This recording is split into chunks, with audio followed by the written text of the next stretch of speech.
resume. Okay, we'll get started, guys. Thanks for being here on a Saturday morning. You could have been anywhere, but you chose to be here to listen to hear the monthly perform. Hey, we're privileged. We have a CEO that's training us. People should be really lucky. Yeah, most companies should, but that's all right.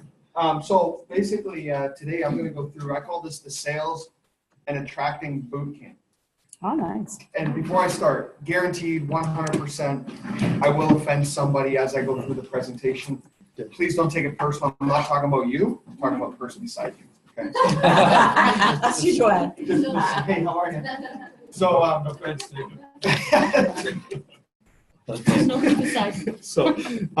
anyways, so just to get started, we'll talk about here. By the way, any good news you guys want to share? I'm not good at this kind of stuff. I know. Good news. Mike's got some good news. What's some good news? Supposed to sell in a couple weeks. Okay, good. Good stuff. Big one? Nope. No, it's okay. But it's close. So, right. I haven't closed in a while either, but I'm just waiting for a bank account number. Husband and wife are setting up for a bank account number this week. Right on. And I got a teammate who's just knocking the socks off. Well, I mean, Frank, you're only the number one sales manager in the company. Over $3 million right now in seg fund business for the month. By the way, that beats almost most of the smaller MGAs in the country. That beats the smaller 100 to 200 agent MGAs are doing roughly $3 million a year in investments. That's how powerful that is. So it's recruiting. Yeah. Recruiting, because so I got my. That's fantastic. Right. So like Capital one you promoting? Oh, no, he's from IG, but he's done something with Capital and I. Yeah, he's doing actually everything's good. What was that? The Capital. Right on. And Penny's got some good news. I got licensed this week. Got a license. Anyone else? Me and Joanne's going to be doing a presentation at York University for Money Matters coming in March. Is booked, so we're going to be doing there 2 days. So we have to be presenting in a. When is that? It's going to be in March. March. He gave me the dates when I can be in the because I'm room. at a women's conference in March too with Dressed up. Rosie. No. So- And we also have a booth coming up at Humber College on Wednesday. Yeah. That's fantastic. And guys, that's the one thing I'm so proud about this business. What you guys are doing is that you're not just talking to all the big wigs out there that are in the industry.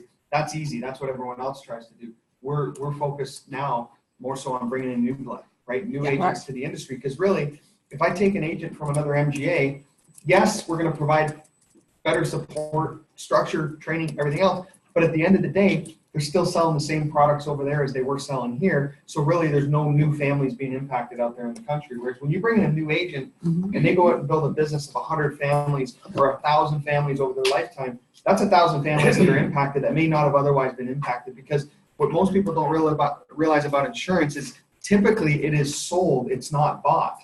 Okay? It's a product that people only get it when someone approaches them to get it, typically. Right? And I would argue that probably 80% of insurance sales generated are because of someone going out and actively trying to prospect and get a client. Whereas car sales is the reverse, right? It's probably 80% is people going to the dealership looking to buy a car, and then 20% is maybe by advertising, prospecting, talking to someone, influences, stuff like that. So that's fabulous. We're pumped about that. Other good news is Equitable Life. I got the official stamp. Yay! We're done. Got that one. But hold off for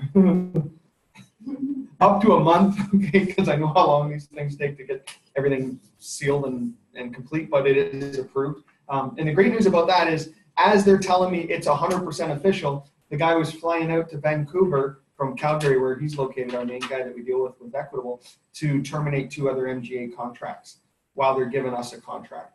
And that was the big fight, because we don't give them any business, right? We don't even have a contract period with them, not through Financial Horizons or anyone else. And then their compliance team was like, why are we giving Experior a contract that's never done business with us, but we're terminating 2 other companies that do some business with us, but not enough to justify the contract? And they explained our story, where we came from, what we're at, and they gave us the contract. So guys, I want you to know something, that it's very rare in this industry to get MGA contracts when you don't have any volume. As a matter of fact, it's like impossible, right? You have to have the $500,000, $1 million of premium before they give it to you. And we've now had 2 companies approach us, Equitable one and Avari the other. And we're actually working out something with Avari right now as we speak as well. But don't hold your breath, because there's just certain limitations that they're going to put on us in terms of recruiting other people that also are contracted with Avari. So if they put those restrictions on us, we're gonna have to not go ahead with it, but if they can remove some of those restrictions, then we can go ahead with it. So we're just working on that, okay? So that's the good news, some good news. There's more, I mean, it's So- I was telling Joanne more good news. So if I hold, But so, that's- so if I have policies with Equitable, would I be able to move them over yeah, as an agent? not, well, Agent, not move them, you don't own your book of business where you came from. So the answer is yes, if the clients approach you, yes. okay, because I have a whole bunch of kids' whole life over there. with Yeah. Equitable. Yeah. With WFG, it's, Yeah. Oh, So- is that, sorry, Equitable Life, is that who mainly America deals with? No. WFG. WFG has a contract, does a lot with them. But They do a lot of of business. A lot of the bigger MGAs deal a lot with Equitable Life because they do have, in the open market, they have the best par product right there, other than Faith Life. But we're the only MGA promoting Faith Life, so really we kind of have a niche there. But in terms of the rest of the industry, Equitable Life has the best participating whole life product. and it's good for business. They have a good business whole life. Like Right, they're That's the they're. one you just showed us the other day. I showed you Faith Life the other day. Oh, Faith Life. Yeah, But for the but- business particularly, it's good. I've seen the illustrations for that. On the business side, it's a different, So let's talk about champions. So why most people fail in this business? I can tell you 1,000 reasons, but I'll tell you one big one is that they don't set goals. Right? That's a doozy right there. If you don't have goals, it's very difficult to know where you want to go. My wife and I set some ridiculous goals so that we wouldn't have to keep resetting them every month. So I just flat out said, we're just going to be the biggest financial services company in the country, and we're going to be bigger than everyone else combined. So that was my thought. That's how we thought that we're going to do it. And then I figured that fits everyone else into our goal. Because when you're setting a goal, like if Frank sets a goal, and if his goal was only to do $2 million a month of investments, he didn't get to fit Aaron in his business. Because Aaron's goals so your team's goals have to fit in your goals. And for us, I'm like, well, we just want to be the biggest on the planet. So that's cool. So we probably have room for everyone else to be, building their multi-million-dollar enterprises and changing thousands of lives, right? So and it's not like a pie in the sky goal. It's not like, I think one day, when I'm 90 years old, we might do it. I believe by the time I'm 65 years of age, I mean, I know it's a long-term plan. I'm not a fool, but I believe by the time I'm 65, this company will be larger than every other company in the industry combined. That's my, right at the core of me. I believe that will happen because I see how corporations are run. The longer I've been in this business, and I'm not here to bash any particular company, I'll just bash them all. I don't like how they're run. I think corporately, I think you take the heart out of a company, you ruin the organization. The company right now that has the largest sales force on the planet in financial services, they took the heart out of the company in 1991. They turfed the CEO of that company. Guess what happened? The whole thing fell to mud. And it was the most successful company at that time in the 80s, created more first-time $100,000 earners and $1 million earners than any other company, not just in its industry, than any other company in history. And it went for a pile of crap when they took the heart out of the company. So I believe that's one of the challenges with big corporations is they sell out too soon, right? They sell out because the paycheck looks fancy. I was talking to Joanne about a paycheck offered to me yesterday, and I was like, wow, I could instantly be a multi-millionaire. That's kind of cool. I could pay off my mortgage. And it was like, but I'd rather be 100-time multimillionaire and create other 100-time multimillionaires than just to sell out at this stage, right? I'm 38. I got a long time ahead of me. So maybe if I was 90, I might consider it, but I'm 38. I got to keep going. But let's set some goals now, okay? We got to have F goals, okay? Goals in your faith, right? If you're the spiritual type, right? This isn't for everyone. I've set many goals over the years in my own personal faith. Goals in your family. This one's tough, right? Because sometimes as entrepreneurs, we're just go, and my goal is to do this much production, this in my business, do this, and you forget about, well, I might burn out and die if I don't start taking time with my family as well, right? When I first got offered a trip, CPP offered us a trip to go to Punta Cana for free, right? And it's a really nice 5-star resort. We're leaving on March 8th. I'm gone for 7 days. I'm going to be sending out a message a couple times leading up to it, please leave me alone for 7 days. I've been 3 years without a vacation. Just leave me alone for 7 days so I can just be with my wife and I can enjoy myself. And then there was a part of me when he offered the trip, I almost said no because I'm like, man, we got so much stuff on the go. And I'm like, no, James, you gotta stop. You're gonna burn out, right? So we gotta take those. We have to set those goals for our family as well because we can burn out, right? I just hired a coach, Al. You know Al. I just hired him as my coach. Okay. Why did I get him as my coach? Because I need someone to help fix my brain. So I don't have any time. So it was 10 o'clock. Who's Al? Al Retton. He's one of the guys that came and did some self-improvement work with our guys. So I got him as my personal coach. Why? Because I respect him, right? He's a John Maxwell guy, which is kind of cool. I like the John Maxwell leadership stuff. He's one of their mentor coaches guys. And the reason I respect Al so much is because, and at first I had a hard time with it because I was like, I'm not going to get coached by someone that's not as successful as me. But then when I started learning about how much success he's had in such a short period of time, the guy's making 6 figures part-time doing a John Maxwell coach. I'm like, that's successful. I can listen to this guy. Because that's the thing about a coach, right? You never want to get coached by someone that hasn't been where you're going type of thing, right? But I'm looking at him as a coach more on a personal level than a business level, right? Because if it was a business level, I'd look to like, an Art Williams or one of these guys that have built empires, right? To have goals, sorry, I'm getting off track. I always get off track, by the way.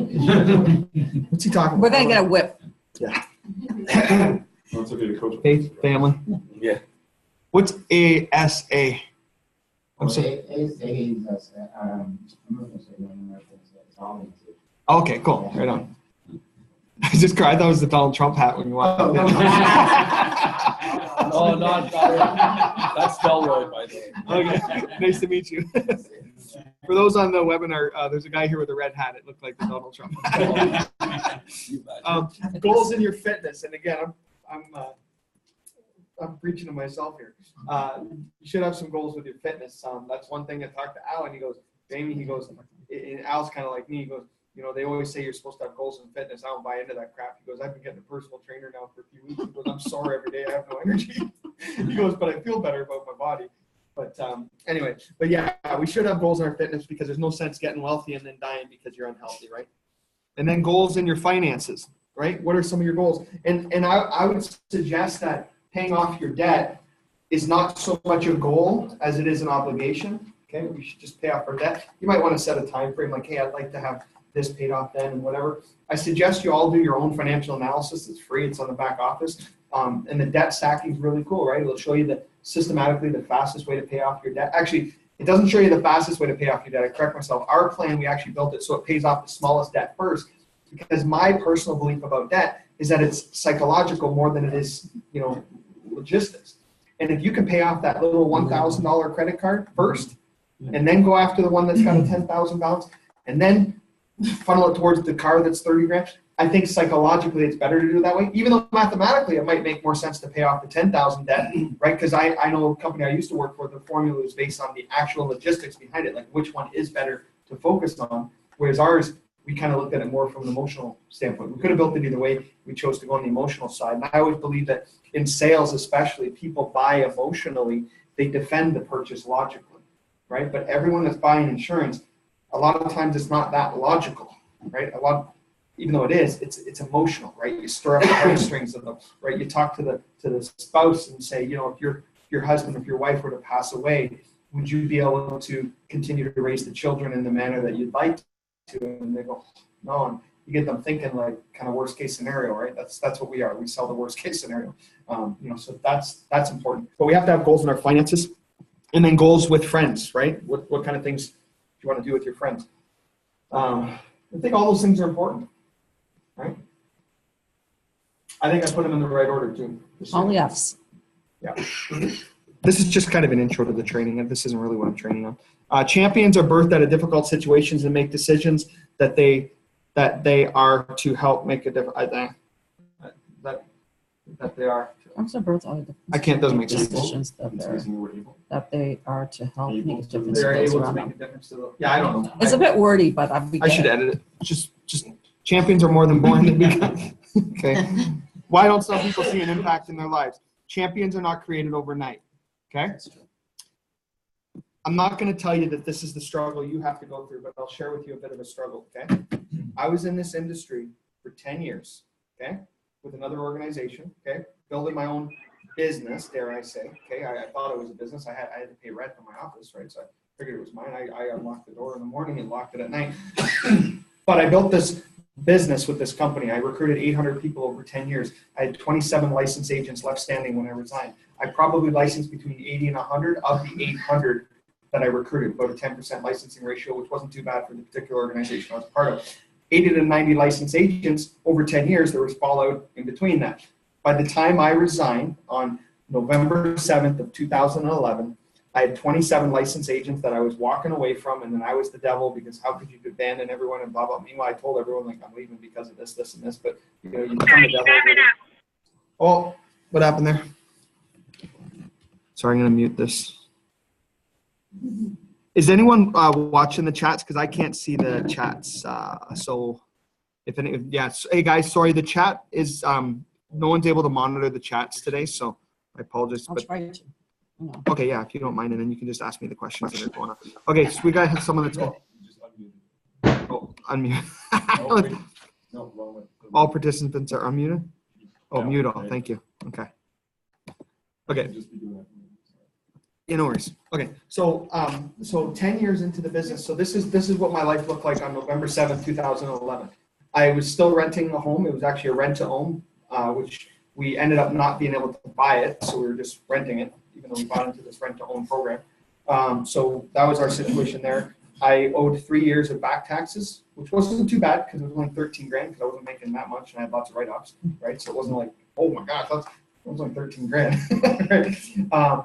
And I had, I just paid out my collection. So my credit was starting to get better because I paid off some collection. Because I was starting to have a bit of success in the end of my career there. Like, you know, my last month I made about 12 grand, which was, you know, 50% higher. My average month was about 8 grand a month, but 8 grand a month minus office expenses and everything else. Pouring in, and every time you go out with your team, you're buying them dinners and this How and that. many All hours? this, right? How many hours? In the today? hours, I mean, I was working Crazy. 7 days a week and just, it was nonstop. My phone was always on. I was always calling everyone. My phone's always on now, but at least I'm reaping some benefits of it, crying out loud, right? But my point is, that was 10 years in the making to create Experior. Because if I didn't spend those 10 years there, guys, if I had left after 5 years, I don't think I would have had the wherewithal to build Experior. I had to go through that pain in order to understand everything. Like, I know that company better than the people running it. I know their comp plan better than the people that are making millions over there. Like, I know that system so well, and I was able to take all of the good from it, because there was good. Let's face it, it was the largest company on the planet. I won't mention the names. I'm not here to bash organization. But they built the largest organization on the planet in financial services. Obviously, there was some good, and I learned all that good, and that's what we've kind of plugged in here. People said, oh, well, you plagiarized it, you stole their ideas. I'm like, well, welcome to the free enterprise system. I can take any idea from anyone, just like you all could. You all could leave here tomorrow, try and recreate your own deal, right? I can tell you some of the reasons why I don't believe it's humanly possible, because the stars aligned and everything. I mean, I'm telling you, this was, to me, and this might sound weird, but I believe it was all God ordained, how some of our connections happened the way they happened. Like, for us to get an MGA contract, the first one that we ever got, it was because we got in bed with 3 other guys that, not literally, okay? What are you and your wife into? Not like that. But we got into business. That's a bad term. I should stop. We got into business with 3 other guys that took us to the ringer. I mean, then they'll say, "Oh, he's a loose cannon," and I was flipping out on them every Monday morning at our leadership meeting. I was cussing and saying, "You guys, like, pull your weight, man. This is embarrassing. I own 25% of this thing, and I'm doing 100% of the work. I'm sick of it." Blah blah blah.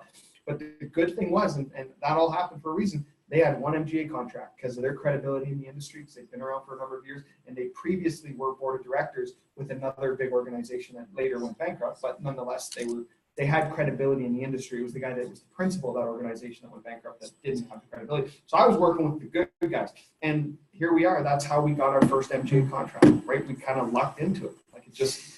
And then from there, when you have one, and then you have a guy named Jason Allen, who's a really nice guy with La Capitale, he gives you a referral to another company. Can you imagine? He gives me a referral to another organization for me to go do other business with to take away from his bonus. But Jason became a really good friend of ours at La Capitale. He's been to our cottage. Him and his wife consider them good friends. We were just at her mom's funeral last couple of weeks ago. So we built this great bond, and I said, Jason, listen, you know I can't sell everything La Capitale. I need IA's contract. They have non-reg funds that I want to sell. You don't, right? And I said, I'll keep most of my insurance with you. And I still do. We still push most of our insurance with them. I said, I need their non-reg funds.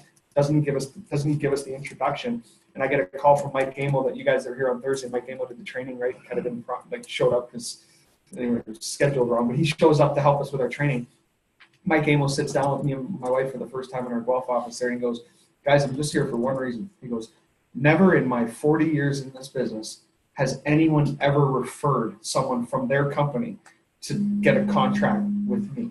He goes, it just doesn't make sense. So there's obviously something up. And we got that contract. And then we got CPP. So it's like all these things kind of happened and played into where we are. But my point is, back to this, champions are not created overnight.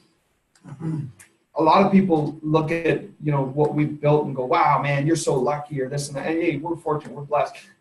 But man, we gave our lives into this thing for 12, 13, 14, 16 years I've been at this game, right? 4 years Experior, but 12 years before that, hustling and running the game and trying to learn and growing and everything. So it doesn't happen overnight. Now, for some it does. I recruited Morrow. Morrow's got 200 licensed people in his organization after only 2 years. That's pretty much, you would think, wow, that's overnight success. It's still not. He was 19 years with another company before he came here. He had 19 years of experience coming in, right? So it does take time, guys. And I'm sharing this with you because oftentimes what will happen is you'll be driving home from an appointment and you didn't close the sale. Anyone ever had this happen? And you're feeling like, I'm a dud. Like, what's wrong with me?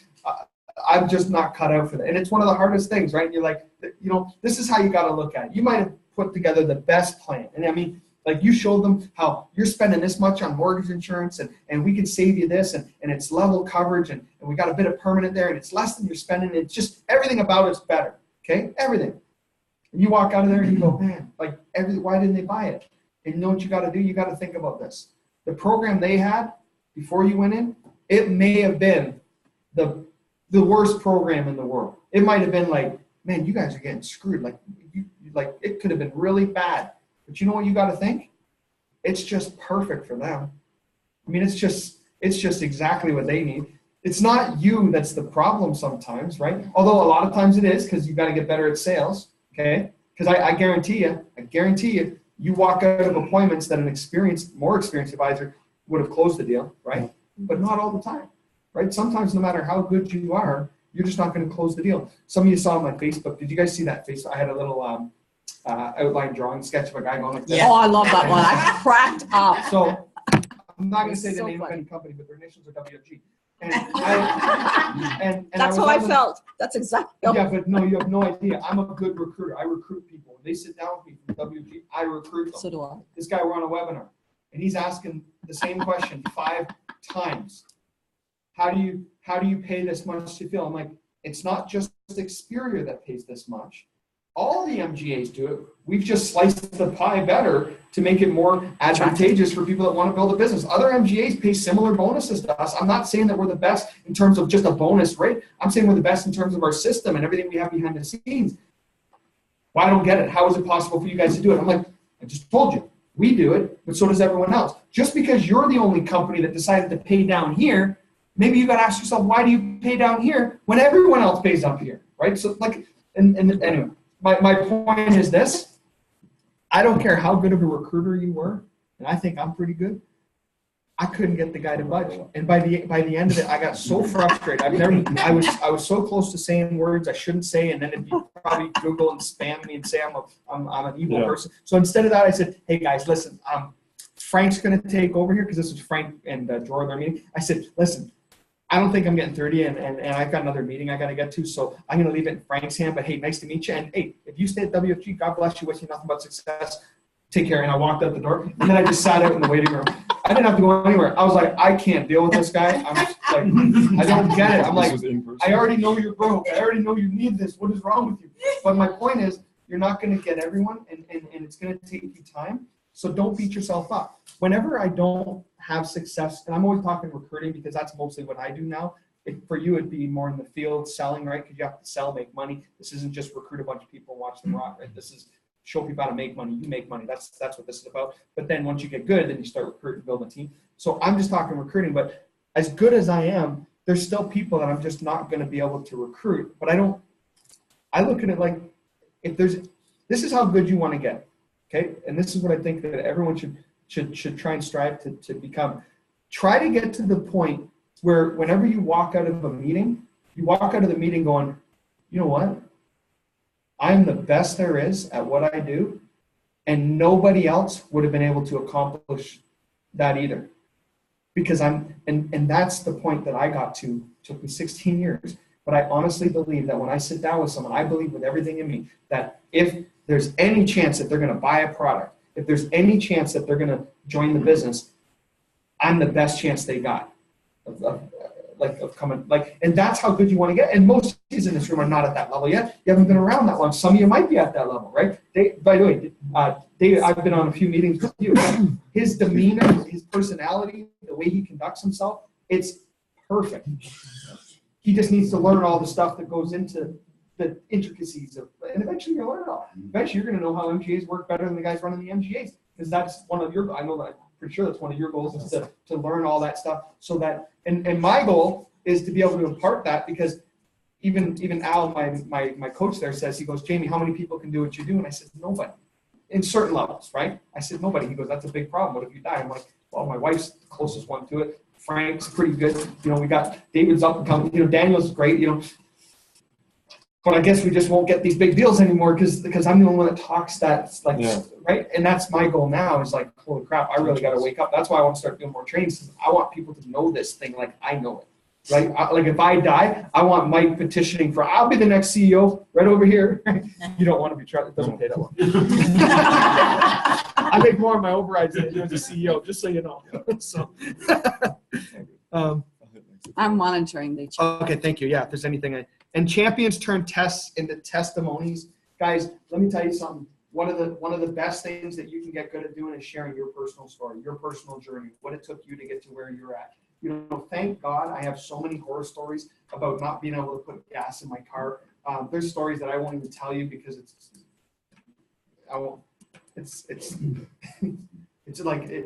I've done some crap in my 20s that like you're not supposed to do. Okay, no, not stealing, none of that stuff. But I'm talking like I've cut so many freaking corners in my life because I had to pay my bills. I wanted to feed my family. Like I've been so broke, it's unbelievable. You know, and I can turn those tests that I went through now into testimonies, and it gives a lot of people encouragement that are struggling as well, right? Because a lot of times when you're struggling, you think I must be the only one, but the truth is you're not. Not everyone. 80% of Canadians are probably right now thinking in their minds something about money and something they want to do that costs money or like it's killing marriages, right? I mean, the number one cause of divorce is first women, right? No, it's lack. It's true. No, it's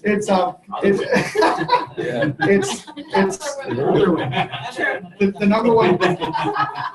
The number one cause of divorce. Well, it's actually marriage, but anyway. But the number one cause of divorce is lack of communication. Number two, isn't that crazy?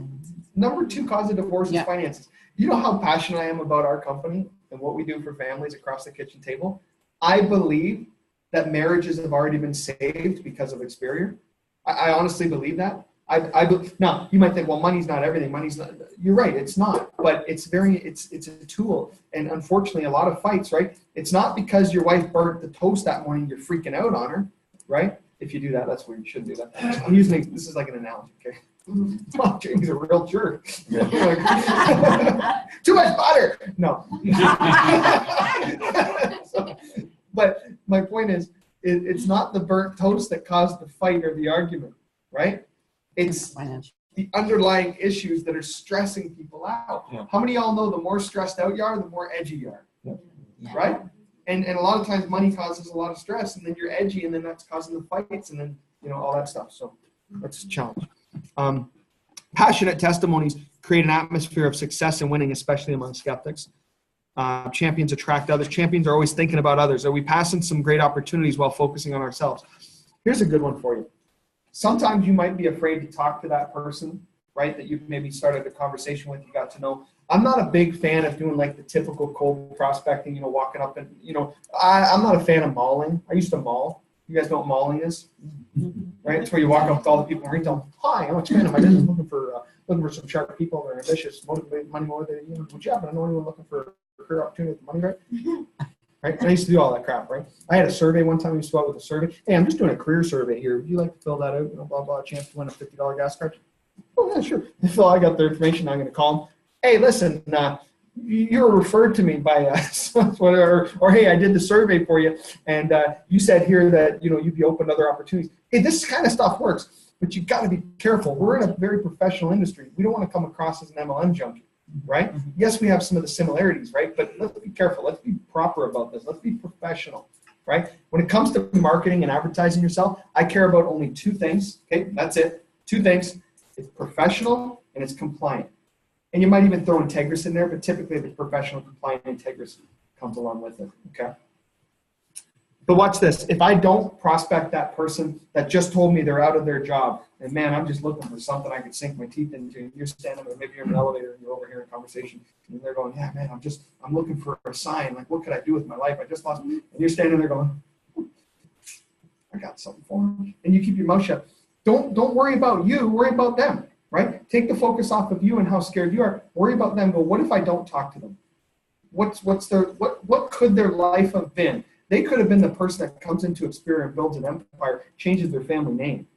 But we were afraid to open our mouths and say something, right? Now, again, I'm not saying just walking up to random strangers because that makes it weird. But if you hear conversations and you're out there and you're prospecting, you're talking to people, don't be afraid, right? Be afraid not to do it because it could actually hurt them more by you not opening your mouth.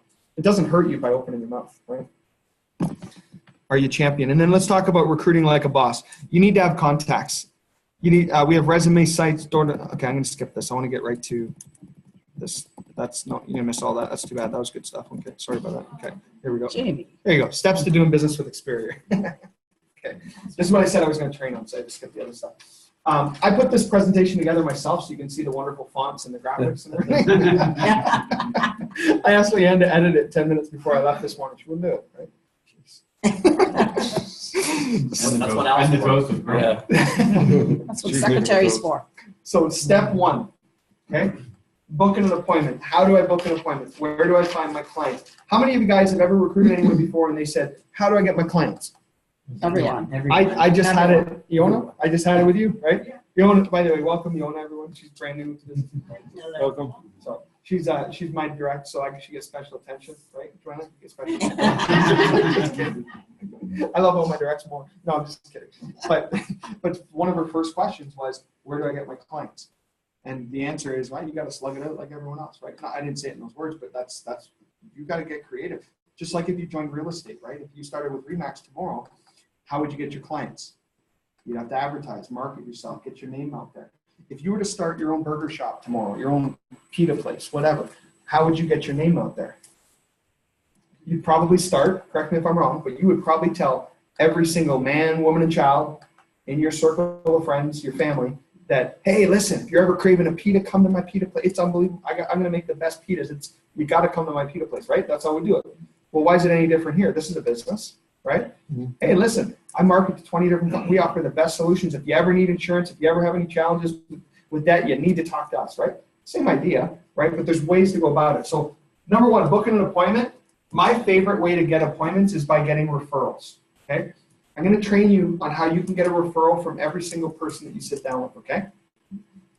Personal acquaintances is typically how people start, right? Friends, family. A lot of times they sit down with you because they feel sorry for you, right? Especially if you've been losing a lot of weight. I'm starving, man. You got to sit down. You might not be interested, but maybe you know someone, right? I like that line. Hey, Mike, listen, I'd love to sit down with you and your wife. I want to show you what it is I'm doing. I just got in the financial business.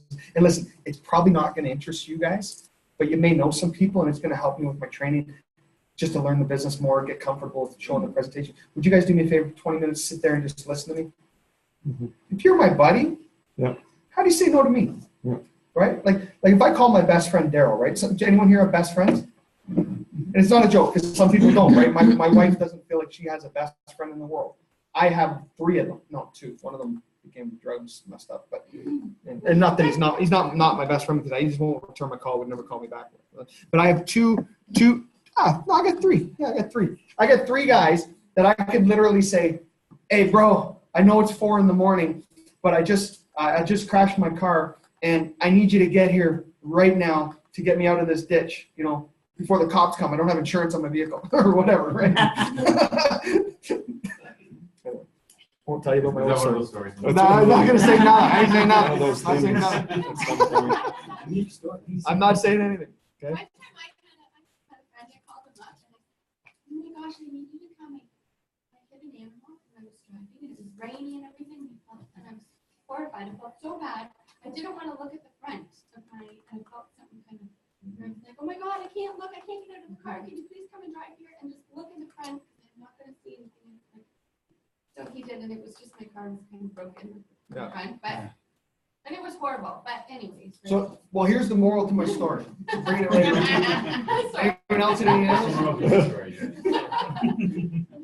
Tell me what your daughter too. How's she doing? Is she doing good in school? She's doing well? So, I'm just kidding. So I'm sorry, I'm sharing it for, and I do get off on tangents, but wow, you're at a new level. This is good. So my point in this is saying that those guys that you could call up in the middle of the night and they would show up like that for you, those are your best buds. Those are the people that you could also call up and go, hey, listen, I sell insurance now, and I want to pressure you to buy insurance from me. So when are you going to be home?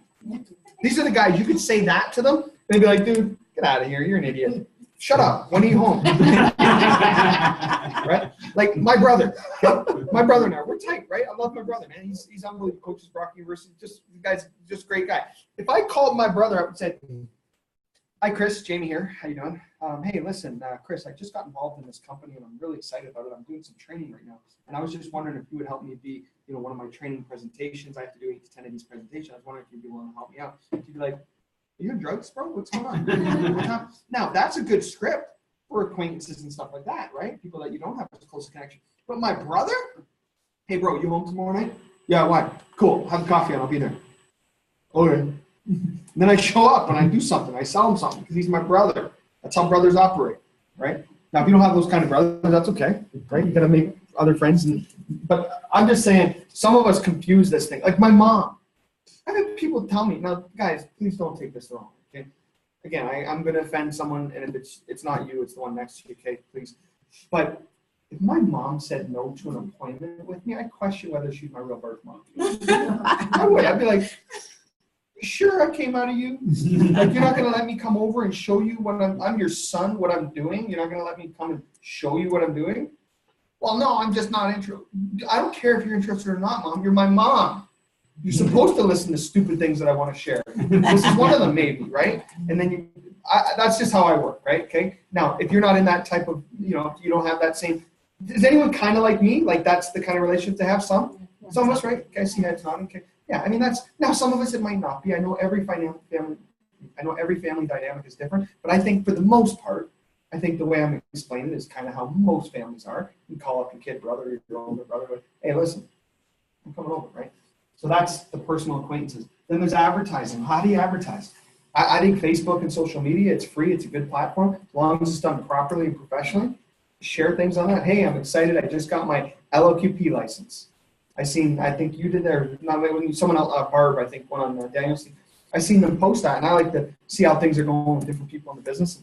I'm going, oh, look at that. Looks like you're going to get a client there because someone goes, hey, cool. What does that mean? Oh, it means I can offer life insurance and investment. Oh, great. When can you meet with me? Like, I'm seeing this stuff. If they hadn't put it out into the social media land, they would have never had those opportunities, right? So I think social media is great. And if you're questioning whether you're posting the right thing or not, talk to one of the executives or one of your managers that you're working with closely because they can help steer you the right way so you don't sound foolish. The last thing you want to do, because I know people get excited about building a business with Experior, the last thing you want to do is put on your Facebook, I'm so excited. I just joined this company and they're expanding and looking for good people. And if you're looking for an opportunity to earn an extra $1,000 a month part-time, call me up. Don't do that. Because now you're like Avon, New Skin, Visalis, whatever, like all these different MLMs. And I'm not picking on the MLMs, but I am picking on how people try and build their MLM business. I got a guy on my Facebook, he makes me sick. Every time I see his posts, I want to hit him. He's an ugly, he's just an ugly person. Not ugly like physically. He's just don't like him. But I keep him on my Facebook because he entertains the hell out of me and he annoys me at the same time. And he's like, you listen to that guy again? I'm like, yeah, he drives me nuts. I don't know what, I want to hit him. But you know why? It's because he's bounced to all these different MLMs. And every week it's something different, how he's going to change your life. And he's always in Las Vegas on these conventions. And I'm like, you're leaving your poor broke wife at home, right? Well, you're dumbass is out there partying in Vegas. She's at home with the kids, right? I'm like, it makes me so mad because anyway. Don't be that guy. If you guys are interested, I'll send you a friend request with him. But trust me, sometimes I want to learn what not to do because honestly, he said some doozies, and I'm like, this guy's an idiot. I'm like, ooh, I think I said that. door. I gotta be careful. That sounds really stupid, right? So you can learn what not to do and what to do. Door to door, whatever floats your boat. I've never done door to door, but some people have. You ever done door to door? No, I don't. No? Anyone here done door to door sales ever before? Who here has ever sold anything door to door? Okay, almost, okay, half the hands went up, right? So it works, right? Yeah. So if you're hungry, and you got no market, right, you're desperate, go knock on doors. Everything works sometimes. That's my theory. Everything, you want a to numbers that's game. all, everything Or works. at the That's right right. We have on the chats, and if you're cold calling, how can you pass the gatekeeper? Brenda. So I think Brenda's referring to the business owners, and that's another training, another Okay. thing. I think that's what she's referring to, the gatekeepers. We've got somebody from the Atlantic team on board here. Yeah. Perry Chambers. I did that before. The short answer is just build a I got relationship. a text message yesterday that door-to-door for March 1st sales is banned. Oh, is it? Okay, then get knocking between now and March 1st. I think it's Because- for like because here- well, here's the thing. and, Can I tell you guys the reason Like you want to go door to door utilities. real quick if you don't have a market? No, if you have a market, don't go door to door. I've never done it. I went to my mom. My mom referred me to 2 people. They referred me to a few. I knocked on my neighbor's door because I knew him, seen him all the time. Sold to him. He referred to me. All my whole business at my former company came from referrals. Every single appointment I ever did came from a referral. Because after I made the sale, I didn't make the mistake that everyone else does. I didn't get too excited because I knew, well, chances are I would charge back because of the company I was with. But I also knew that the sale was about my past. The referral was my future. So I knew when I made the sale, I was only making up for lost time. I was, okay, now I can pay my phone bill that's 30 days overdue, right? That's what the sale represented. The referrals represented next month's phone bill, right? So I was always thinking about the future. Okay, if I don't get referrals from this guy, I'm dead in the water again. I got to go cold prospecting again. I have cold called for clients. I've done that. I hate it. Don't want to ever do it again. But the point is, when I cold call, I get in the door, and then from there, I get referrals from the client. And I'm going to train you how to do that today. Like, you guys will be very confident in the family's home how to get referrals, and I'll tell you why most people don't get them. Networking, going to different events. David, Mike, I know you guys do a lot of that. I see you, and Jenny, you do that kind of stuff. That stuff's fabulous. I'm not the event guy. I'm very confident and excited when I'm out here talking with my team. But you get me an event, and it's like, I don't want to talk to anyone. I'm just tired. I don't want to be bothered. But you guys are good at that. You're nice smiles, good looking dudes. Like, go do that, right? I'm not the event guy. I got this guy, Darren, multimillionaire, built this multi-million-dollar business doing events. He wants me to plug into all these high caliber events, high net worth guys. I'm like, that's not my world. I don't want to do that. I'm like, I'll send my guys, but and I love Darren. He's a great guy. But he's like, that's not me. I'm not a, sorry, I thought this was off. And then there's social media. That's a very strange call to be receiving right now. So there's door-to-door cold calling, networking, and then social media. Okay? What's that? The other one. No, that was She said that. I'm joking. yeah. Yeah. So I turned this off. No, it was someone that left our business a year ago, and then I was literally talking with someone about them yesterday. And it's like, that's strange. They're not welcome back. But, book a follow-up meeting. Oh, sorry, step 2. So the first step is to book an appointment from one of these many methods, and the script is very simple. Referral. Hi, John. Hi, is this John? Pretend you're the referral, okay? Hey, Mike, it's Jamie Prickett. You don't know me, but you know David and David's wife. Yep. Right, Sarah, Sarah girlfriend. Yeah. Yeah, okay, great. Well, listen, they asked me to give you a call. I'm actually in the financial business. I help families with budgeting and planning and helping them, and I'll try and hit a target. Like, I'll find out a target from him. Like, I help people with kids' education plans and insurance protection, retirement, whatever he told me might be your hot buttons. Okay, so I'll find that out from the visit from him, referral. So I was just wondering when I'd be able to borrow 20 minutes of your time and show you what it is that I do and how I was able to help David and his spouse. And again, they were so impressed, and I'm not coming to sell you anything. I just want to show you what I do. And if anything interests you at that point, we can set up a time to get back together down the road. Does that sound fair? Yeah. Great. What's your schedule like next week? I'm available on Monday, or would Wednesday be better? Monday? And I'm available early evening, or would later be better for you? Early. Early? Okay, how about 6 o'clock? Sounds good. Sounds great. What's your address? Boom, like that. So that's it. Now, if he says, oh, sorry, not interested, you know what I say? This is how I'm going to close around. Hey, no problem. Thanks so much for your time. And if anything changes, feel free to reach out to David. They have all my contact info. Take care. And he's probably going, that was easy.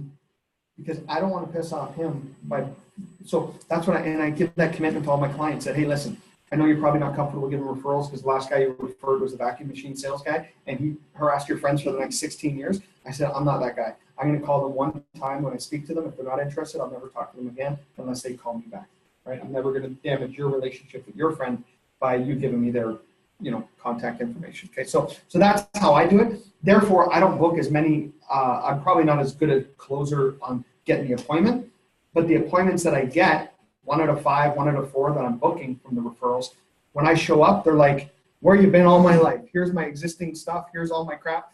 Help me. And my appointments are very easy because they're ready and they want me there. I didn't have to beg to get in the door and trick them and hard close them on the phone. That's just my side. That other script that you did, can you just record it and send it to us? Like how No. what you just did. You can record. It's in the recording. I have You can to record it like after, we can talk Yeah. after. Yeah, like during the week sometime I can do it, yeah. But what about the text message that Daniel says for the client to send to the referrals? I can't train on that because I've never done it. Mm. So that, like, honestly, there's things that Frank does in his office in Morrill, and there's things that Daniel does, and there's things that, Don does, and things that other leaders in our company do that work for them that I think are weird. Really, I do. And they probably think there's things that I do that are weird. Everyone has different styles. I don't understand that when I seen the script, and I had it in one of my trainings because I borrowed one of Morrill's things that I was going to use. I'm like, delete. I didn't understand it. So you'd have to ask them about that. So when I train, I always want to say that my way is not the only way. It's just the way I've done it and it's worked. So, but there's other methods out there. Right? So you get a list of referrals. That's next. I'm going to go through that in a minute. We'll get to that part. Okay. Okay. Yeah. But advertise. So anyway, you guys get the point there. That's step 1. Step 2, first presentation. Have an organized binder, right?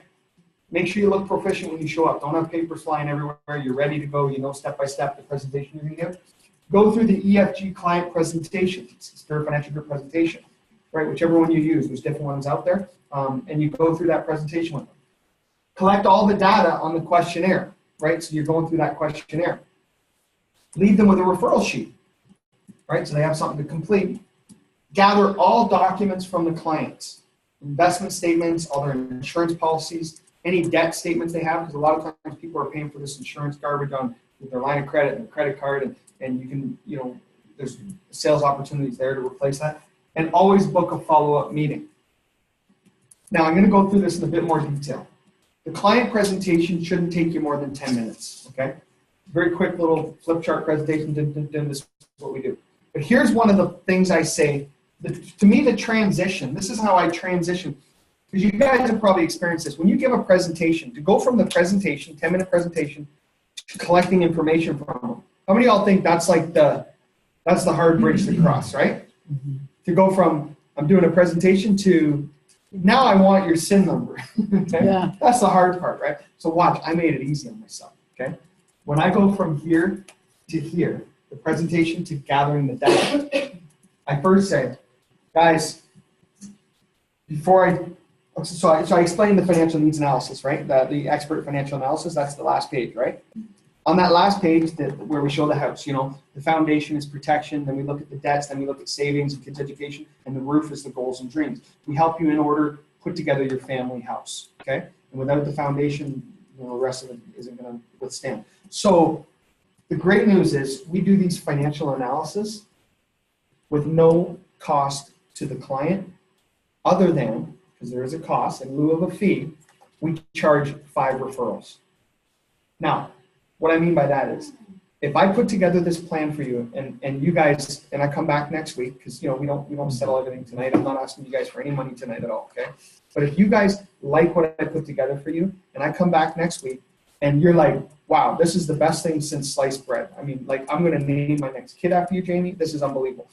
Then and only then do I expect referrals from you, when you guys are impressed with what I can do. If I come back and I can't help you and you're not happy with the solutions that I put together to help you get out of debt faster, save your kids' education, whatever, I don't expect any referrals. Does that sound fair enough? And you do the old head nod, right? Can I get you a glass of water, sir? Notice that in the professional restaurants. Watch. Can I get you something to drink? I like the ones that get under you too. Any size. Can I get you something that just makes you feel like you're up here and I can get you a drink and you're like, Wasn't thirsty, but yeah. Because it's body language, right? So that's what I'm gonna say. So does that make sense, right? And I see heads not, but no, it doesn't make sense. And then you see heads kind of go this, like it's so funny, psychology. And that's, we're in the psychology business. But from there to there, what have I done? Number one, I've expected referrals. I'm not asking for referrals. I expect them if they go ahead with the plan. But because I expected the referrals, I just gave so much value to this plan. And I sold them on when I come back and, you want to name your next kid after me and it's going to be Uncle. And I just sold them on how great it is. Then and only then do I expect those referrals. Do you see how I position it? I position it like, I got the Holy Grail over here. You want it? I need referrals.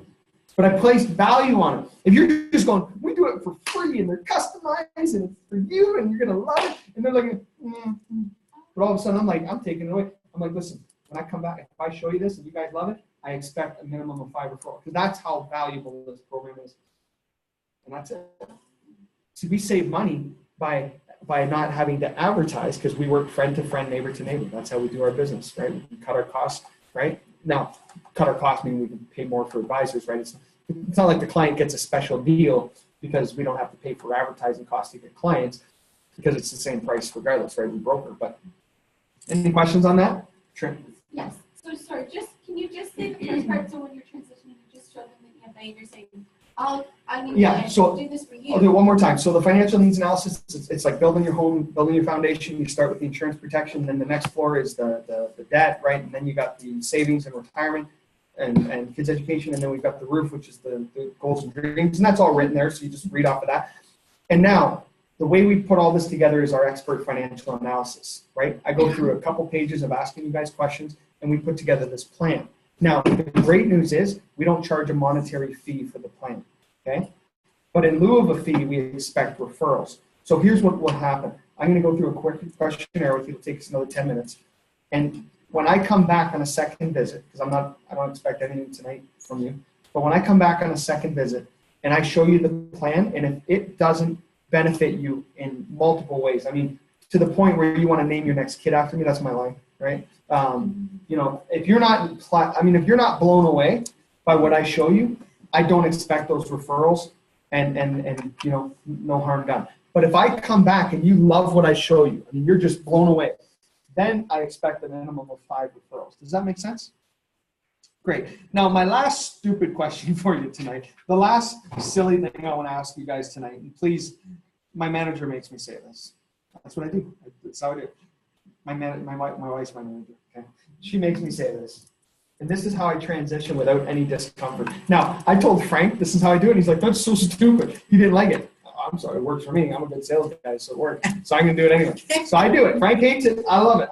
To me, the hardest part when I was in the business, I still remember when I was brand new, it was so difficult to go from explaining what you do into collecting information. That was, to me, the hard part. So I want to make it easy. So number one, I'm selling this plan. Like, this is awesome. But you've got to give me 5 referrals if you like it. Placing value on it. Then I say, Mike's wife. I don't forget her name again, sorry. Jessica. What's the name? Jessica. Jessica. Mike, Jessica. Last silly question I have for you guys tonight. And please don't hold this against me. I know it's going to sound ridiculous. My manager makes me say it. On a scale of 1 to 10, and 10 being the highest, how would you guys rate your desire to become totally debt-free and financially secure? It's like a 1. I'm just kidding. 10, obviously. Now, everyone says 11 or 10, Yeah. whatever. Okay, good. Because if it was anything less than 10, I'd have to say goodbye to you. So what I'd like to do now, that's my line. So what I'd like to do now is ask you guys a few questions. I'm not saying, so what I'd like to do now is put together your comprehensive financial needs analysis game plan. And they're going, oh my God, I got to get the kids to bed. This is going to take 18 years. That's not how I say it. All I say is, so what I'd like to do now is ask you guys a few questions and see how we can help you out. And I just, boom, pull it out. I don't ask them to do it. I already got permission. Gave me a 10, boom, we're in, right? That's how we do it. And then you go through the EFA. And I just go through the EFA. Okay. And I don't typically ask for a social insurance number on the first visit. It's not necessary, right? I don't ask for the driver's license on the first visit because it's not necessary. But if it's your best friend, your brother, yeah, get it. And then that way you can pre-fill the documents before you go back on the second visit. Okay. Any questions on that? Sounds pretty simple, right? Like if you picture yourself and your spouse sitting at your kitchen table and you have someone that's presented this great opportunity to help with debt, insurance needs, whatever, and they say, listen, I'm going to put a plan together for you. We're not going to charge you any fee for it, but we expect referrals. Some advisors charge thousands of dollars. Some even annually they charge thousands of dollars to put these plans together. We don't charge a single penny. All we ask for in exchange is referrals. And then you can even throw in there the way that I'm compensated is the solutions that I source for you. Those companies pay us, so the clients don't have to pay us. So I don't say the companies that we broker to pay me a commission. You notice the difference in words?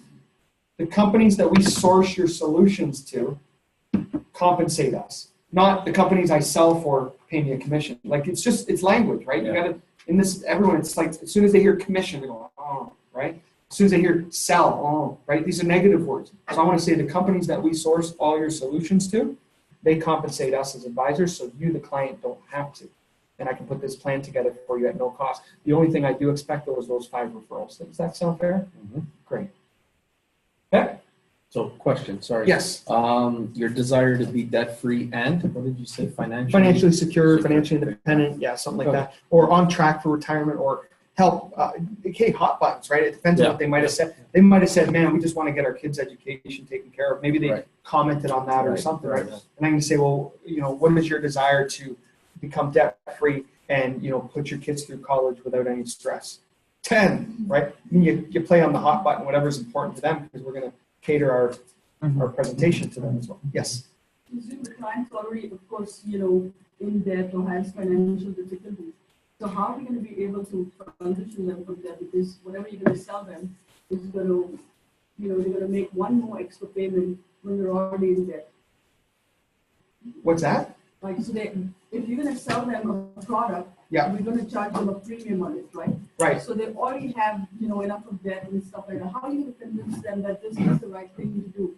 And, you know, this next premium that you're going to pay or the next expense you're going to incur is really going to help you get rid of all these other expenses. Yeah, good question. And a lot of times what I tell people in that case, and they say, well, I just don't have the money, is I'm going to say, listen, you're going to give me the hand that you've been dealt. Okay, you might have a 7-2 offsuit. I'm going to try my best to turn that into pocket aces, but what I might not be able, I might only be able to give you, you know, pocket eights. These are poker references. You don't know. So this is a better. So you're going to show me the hand that you've been dealt, which you have right now, and all I'm going to do is reshuffle the deck and see if we can make a better hand for you.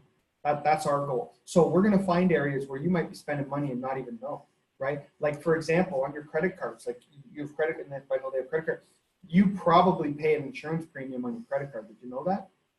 Right? Probably about half the Canadians pay an insurance premium on their credit card and don't even know about it. So my goal is to find areas where you might already be throwing money away and help reshuffle the deck and give you a better hand. That's the idea. Also, people that have mortgages, most of them have mortgage insurance, right? Yeah. We can replace that, show them a better product, better value. Most people with credit cards have credit card insurance, right? Most people have investments sitting somewhere making nothing. Most people have RESPs in the wrong program. Like, most people already have a bunch of stuff. This is why our target market, it's a 5-point market, I always say. It's married, children, ages 25 and up, employed, and what's the other one? Own a home. That's a 5-point market. They get a bonus point if they smoke. Bigger premiums. so married, children, 25 and up, own a home, and employed. If they don't meet all 5 of those, my success ratio drops another 10%. That's what I always kind of say. So if my success rate is 80% because I'm really good, okay? 80 or 90. That's what I believe, mine probably 90 roughly, right? But let's just say you're 80% success. If they're not married, you just lost 10%. Now you're going to have 70% success. If they don't have kids, now it's 60. If they don't own a home, now it's 50. That's your chances of closing the deal. All the way down to 30% chance if they're under the age of 25, no dependents, no nothing. You still have a chance of selling them something because we have a home and auto referral. You might be able to sell them a $15 a month insurance policy. But the point is, it drops from 80 if you're good down to 30. If you're terrible, it goes from 60 down to 10% chance of closing. The bigger the points, you just add another 10% up. That's kind of my thought on the market that you want to be in. So I know if I'm in a 5-point market and they're married with children and have a home, odds are they're already spending money somewhere else on the products I can offer. I can just reshuffle the deck and give them better value, whether they have money or not. Also, at this point, you're not talking about sales at all yet. We're not at the point where we're not mentioning any product. We're not even talking dollars or cents. At this point, we're not at the point of offering them anything. And the plan is geared towards not increasing their monthly payments, is to at most Exactly. keep what they have or reduce, right? Exactly. That's So right. the plan is geared towards. That's ideal, right? Yeah. But you're gonna sit down with families that have money, right? They've got an extra $500 a month just sitting there doing nothing that we could throw into their investments or their insurance or whatever strategies we can put together. I'm just wondering, because I've actually never really done anything with protection on a credit card. So usually when people give me information, they know it, what they're paying and what they owe. For like, Don't take their word for it, ever. yeah, so I should say, well, okay. So I need the what- statement. So I Yeah. try and trip them up so that they don't, I just tell them, like, actually, when I'm going through the data, this is how I do it. I'll go through the questionnaire, right? Name, address, children's names, date of birth, all that stuff. Then you get to the point where it says, do you have, what age would you like to retire? And you say 55. Okay, great. If I could help you retire at age 55, would you implement that plan? They would say yes, right? And then you go into assets. Okay, so do you have any retirement assets right now? Okay, what do you have? And they'll go, I got something at the bank, TFC. I said, tell you what, I need all the documentation anyway, so I'm just gonna put a star here, and you don't have to get up right now. I'll get that from you before I leave tonight, but I'm just gonna put a star here, that's something I'm gonna need. And boom, next question. I don't ask them for their statements. You see, I did that. Psychology. If I ask them for their statement, if I go, well, listen, would you guys happen to have your RSP statement for the bank? They'll go, oh, gee, I don't know where it is. I can get it to you. No, they won't. It's not a priority. They're not gonna do it. So this is why I just say, hey, listen, what's the balance? And they go, it's about $5,000. And I go, about, eh? I said, I need to be accurate on this. I want to put together the best plan for you guys. So I'm going to need the statement for this anyways before I leave tonight. But you don't have to get it now. I do that every time. I put my hand up. Don't jump up now. I can get that. They might just be sitting there cold and stoic as can be. I'm like, oh, but you don't have to get it right now.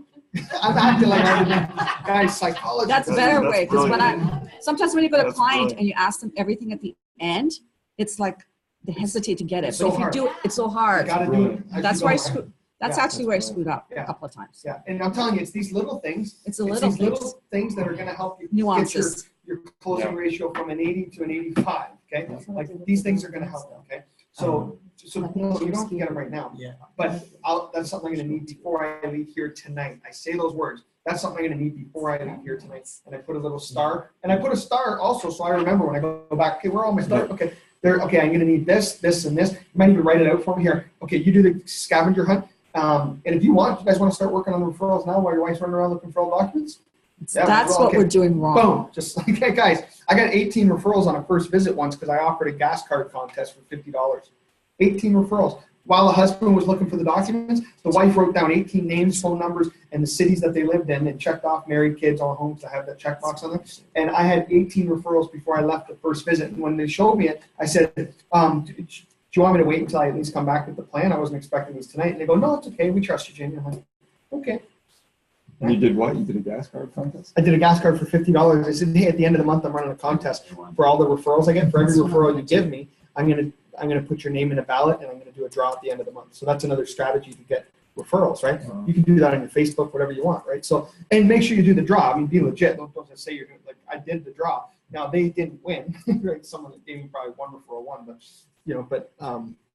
pretty That's cool. big, Jamie. You sit down with people that are struggling, man, $50 gas card, they're going, woo! I just saw that same lady. Actually, this is hilarious. The same lady, she's on my Facebook, Lori's her name. And I just remember she posted on her Facebook, she goes, today's the best day ever. I just won $50 on the Timmy's thing, a $50 Timmy's card. She goes, I can't freaking believe it. She's so jacked up over $50 Timmy's. I'm like, it's amazing because sometimes, as you start having success, you forget how important that $50 Timmy's card is.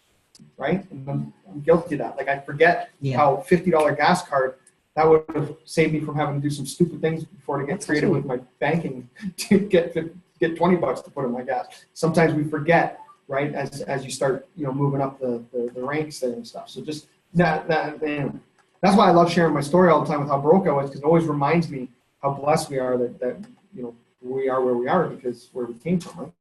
But yeah, those $50 gas cards, man, that's powerful. I'm gonna Even start that even from, coffee. like, You guys I'm gonna know go do that this weekend. Buy You know, Tim's 50. Tim Hortons gas coffee, card, and it's just almost run it. become a religion in Canada, right? Tim Hortons coffee. Okay. I know. I got it recorded. You guys want a minute? We're talking about you. We're talking about your gas card. We know what you're talking about. We can hear you. We're right here. We're right here. So this Tim Hortons it's become a big part of the Canadian culture, right? Everyone, all my Timmies, right? It's just no matter where you live, what your ethnicity is, it's just Tim Hortons is like the thing. So why not say to someone, hey, give me 20 minutes of your life, I'll buy you a coffee. Stuff like little things. I can use a coffee. Geez, coffees for $2, that's a good deal. I'll listen to my Right? So, and then book the follow-up meeting. Guys, I love it when people call me when they're excited after a meeting. I love that. Hey, Jamie, I just did this. We gathered this. They had 100,000 investment. We're going to do their insurance. I'm like, that's awesome. When you go back to close, oh, I got to give them a call next week. You're going to be calling for next month or 2 or 3. Guys, you got to book it. You got to, strike while the iron's hot. Okay? Then at the office. So now you're at the office or at your home, whatever. Key in all the info collected on the financial analysis on our back office. Determine their need for insurance, okay? Go to the Experior Quote It, which is on the back office, to get a general idea of pricing. I always like to price out the male first because typically wherever the male is going to fit, I'm going to put the spouse, the female with the male, because the men insurance is a little bit more expensive. So whatever is a good rating for the man is typically where you're going to find the best overall rating for the husband and wife. I typically want to keep the husband and wife on the same, with the same carrier, right? Or on the same policy if possible, depending on the carrier, okay? Typically, I mean, there's always exceptions to every rule. Quote with the carrier of your choosing. So once you go on the quoted system, you go, hey, look, Humania is going to be the best for this one. Now you're going to go to Humania software and play around with the numbers. You might add some critical illness riders, stuff like that. Review their investment performance. You can go to globeadvisor.ca. I'm not going to train on this today because this can take like 2 years to train on, but I will train on this at some point. I think this is a wonderful tool for us. You can actually show side-by-side comparisons of a portfolio you designed for them with the Capital, IA, whoever, compared with their current bank, institution, whatever. And it'll show charts to show you, hey, this is the last 10 years what your fund has done, and this is what ours has done. Now, we can't predict the future, but based on past performance, if all things being equal going forward, you're going to end up this way versus this way, right? We show that. Send all their info to zeroplan@efgroup.ca. Basically, that goes to Leanne. Anything to do with debt, just send it to Leanne. What's this? Zero Plan. So we tried to trademark the name of our debt solutions, calling it the Zero Plan, because everyone's goal is to have their debt balance at 0. So that's why we call it the Zero Plan. It just never took flight, so most people don't even know that that's what we call it. But that it just, that's what we call it / called it. Okay. And is this just for her to review the? So basically, so you guys are different. Like you're a mortgage agent, you're going to do your own mortgage stuff. But if it's something that's not a mortgage candidate, in your case, you would send it here. If you're not mortgage licensed, which we're not encouraging Experior advisors to get a mortgage license, right? It's different with you guys coming in with a mortgage license. And the mortgages just get referred into Experior. Leanne then sources out to one of the 2 companies that we're dealing with right now on the mortgage side. Which are those 2 companies? BDO? Admore is one, and Mortgage Architects is the other. And we're working on some other things. I got like 5 different plans, ideas, but right now for us, our baby is the MGA. That's what we're focused on. I mean, guys, you got to understand, real quick, I'm just going to do a little commercial here. You guys understand, we've been in business for 4 years. I just had one of the biggest MGAs in Quebec just approach us asking if we would sell them our MGA and then run their MGA across the country on the western side because they're only good on the east with Quebec language and stuff that way. They want us to run their whole organization out this way, but we can still keep Experior intact, and they want to own Experior. And my answer was no, I can't sell, no. And he's like, well, Jamie, you may literally like tomorrow have millions right now, and then you can acquire all the books of business you want. I'm like, yeah, but then I don't own my baby. He's like, well, we might only want like 40 or 50%. I'm like, that's too much. So we'll talk, but I'm not giving up. Yeah.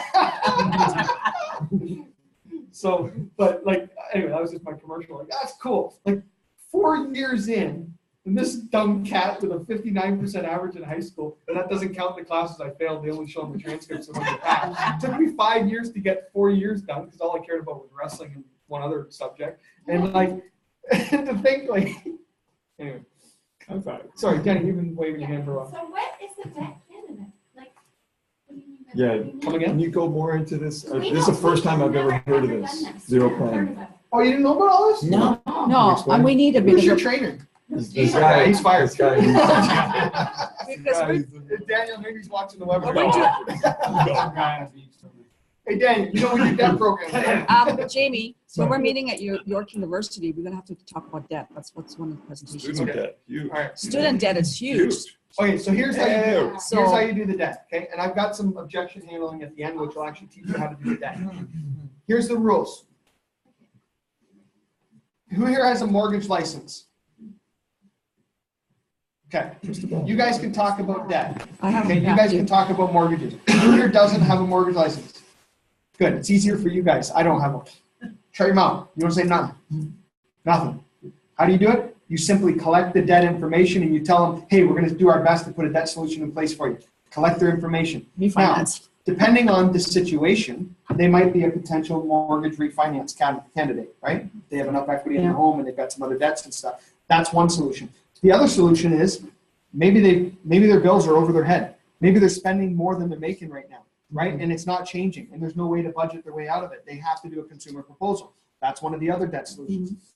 The third one is our zero plan, which is it's called the debt snowball, where we show them systematically the best one or the lowest balance, pay that off, then pay off the next, pay off the next. And you might think, well, Jamie, that's not rocket science, but I'll tell you, it is very important to show people this because if you have 5 different debts, you got a mortgage, you got your credit cards, a couple line of credit, a car loan, and the brick, you owe them $1,000, right? Most people, most Canadians, always want to pay a little more than the minimum, right? So if it's a $15 minimum payment, they're going to throw $20 on it. If it's a $60 minimum, I'm going to throw $100 on it. If it's a $90 minimum, I'll throw $100 on it, right? This is what most Canadians do. They think that that's the way that they're going to get out of debt. Here's the best way to get out of debt. We're going to look at all of their minimum payments and their actual payments, okay? By asking them the questions on the analysis and getting their statements. We need the statements to see what the minimums are. That's one of the reasons, Jenny, we need their statement because they might go, oh, I'm not sure my minimum, I think it's $20. It might be 30. That changes everything on the plan. So we need to see that. That's why we want statement. Plus, we're going to find out if they have insurance coverage on it. We're going to replace that. Let me finish. So then we're going to go, we're going to pay off the first one. What we're going to do is we're going to look at all the extra payments they're making. They might be throwing an extra $300 a month on all these 5 different things, right? Instead of paying a couple bucks extra here, a couple bucks extra here, we're going to take the whole $300 or $400 or $500 extra dollars that they're spending on all of them and just focus on the first one. And that's what our plan will do. So now you take that extra $300 a month that they're paying on all these other ones and you start focusing on the $1,000 credit card. Now it's paid off in 3 or 4 months and they're jacked up because, wow, man, I've had that credit card lingering for 3 years. Guys, I kid you not. I still have the same Capital One MasterCard and they won't increase my balance. I don't get it. It doesn't make sense to me. I mean, my other credit cards, they're offering me to increase. Oh, I'll give you $100,000 now and this now. But the MasterCard, and I think it's because it's the one I had since I was 19 years of age. I still have the same Capital One MasterCard that I had when I was 19. It was a $2,500 limit then. It's still a $2,500 limit now. It's paid off every month, but I can't go beyond $2,500. I'm like, I can't even book like more than a couple flights or something. Like it's whatever. But we have an Amex for business now. But my point is, it's a $2,500 balance. My entire 10 years at the practice company, okay, I had a $2,500 balance. And I was always smart enough that was the one card that I would always pay off because if I ever needed a credit card, I knew I could always rely on my Capital One because I always had it at $2,500. I'd always make my payment. That was the one card that I didn't let go to collections because I had to make sure I had one credit card. But I had the $2,500 balance for that long. Now, there was a time in my practice company where I had a good big month. I wiped the whole card off, the whole $2,500, and I'm just remembering these stories now as I'm sharing them with you. I wiped off the whole card. I was probably 6 years in the business at that point. I had a big commission come through. I paid off the $2,500 credit card. I cried that night. I was like, oh my God, my life is changing. I cried. And because of course I was brainwashed, I thought I was going to become a millionaire there and all that, even after all the struggle. But my point is, I cried.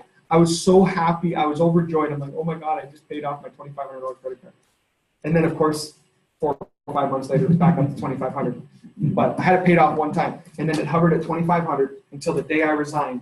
And then 2 months later, I started making real money. Like, I'm not joking. I started making $20,000 a month instantly as a broker. I was good at it. I just boom, boom, boom. Doing the same thing I did there. I went from making an average of $8,000 a month with office expenses to no office expenses and making $20,000 a month. Life changed for me. That was exciting. And I paid off my card. I didn't cry this time. I just realized that this is a part of life and now I'm in the real world. And that's exciting. So my point is, that's how excited I was. What about the other clients out there that without us, they don't have these solutions to show them that, hey, this is the way to do it. I'm excited that we can have someone pay off $1,000 credit card. As much as to some of you in this room having success in this business, you might go, oh, big deal. I'll write a check out of my, my side account. Like it's not a big deal. But to some people out there, paying off that $1,000 credit card that's been sitting at $1,000 for the last 14 years is a big deal for them, right? And that's what the debt stuff does right there. So the debt candidate is either someone who you can refinance their mortgage, Yeah, or you can do a debt proposals, Yeah. consumer debt proposal, or just snowball. snowball. Or One of just those in two. general. Yeah. So are you sending everyone to that? Because that could No. This is only for people that are mortgage or consumer proposal Okay. potentials. The debt snowball is something done on our back office that you do yourself. That's part of Yeah. it. I got that, but what? So but anybody could be a consumer debt proposal. How do you know if they're You know. because they're willing? No, you just can't pay off the debts. They can't pay off the debts, Oh, right? If you're sitting down with someone and they got a $10,000 credit card and that's it, and they're Yeah. making $50,000 a year, it's like you're not yeah. going to do a proposal. Okay. You're going to do a proposal for someone that's got 40,000 in debt, 30,000 in debt, 100,000 in debt, and they're falling behind every month. And they're telling you that, hey, my balances just keep going up. Well, now you're done. Like they need to do something, right? Yeah. You'll know, Mike. Like you'll see the situation. You can go Gotcha. over with Daniel and stuff. What about student loans and that? Depends on how long they've had it. There's restrictions around it, whether that qualifies in a proposal or not. I don't know the rules, but that's something that the proposal expert will kind of go over with them. And then will it say on the credit card statement, like where will it say that they're paying the? You'll see it in the list of the payments. It'll say like protector plus or something. Interest and. Yeah, it'll say like interest and then protection plus or super protector bullcrap stuff, whatever. In Yes. Zoomland is asking how they can get this recording from you. I'll send it, if anyone emails me, prickett79@gmail.com, I'll send the recording of this. And anything that I say here cannot be held against me in the court of law. And this is for training and education purposes only. So what's your email address? And entertainment purposes. Which sheet email? Prickett79@gmail.com. Yes, baby. Yeah, I want just like to tell you that to do consumer proposal, student loan and highway 407, it's not included in the consumer proposal. 407 is not either? No. Government crap, eh? So you have to pay even though you do consumer proposal? No, that's not always true because sometimes there is certain time frames on the OSAP that I think they can be rolled in. It just depends on how long and stuff. I don't know the restrictions, but there is something that in some cases. But, okay, can I move on? Yeah. Okay. Oh yeah, okay, so we're not done. Then print all the documents and review them with a manager or trainer. This includes the quotes, right, for the client. This includes the advisor disclosure form, which is mandatory. If you don't do an advisor disclosure form for every client and you get audited and you don't have it, you will be terminated from fiscal. They will terminate your license, okay? What's that? That's an advisor disclosure form. When is that Which is signed off? That's when First you, meeting or no, on the when you second, go like when you bring- go back. Yeah, when you- What form? the advisor disclosure, you guys should really know this. Yeah. Yeah, it's like, this is the law. It's not like an advised thing, it's like a law thing. You have to have your client, you have to either leave with them or have them sign off. I prefer you get the one that requires a signature. That way there's proof that you did it. Basically, it's just stating that you're gonna earn a commission, right? And that you're offering the product that you feel is in the best interest of the client. And then it has a list of all the different carriers that you represent. So whoever you have a contract with. We don't even have that anymore.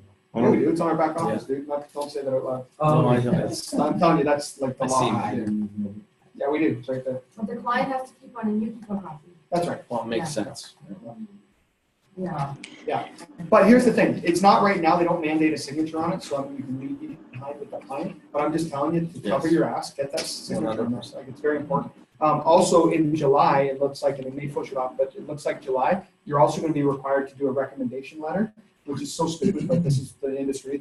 None of them know how to sell, and then they're telling us how we ought to do it. But we have to do a recommendation letter, and the letter has to be personalized to the client that I, Joe Blow, recommended this product to the client because I feel it's in their best interest, and this is why we recommended this product, blah, blah, blah, and you have to write a little spiel on why you recommended the product that you recommended. Now, what we're going to do in our back office is we're probably going to have a page that you can print off with a drop-down menu with the different reasons why, depending on the product, and it's called a reason why letter. So you're going to have an advisor disclosure and a reason why letter. Right now, the reason why letter is a best practice, but it's not the law. They're making it the law come July, it looks like, okay? But that looks good, I think.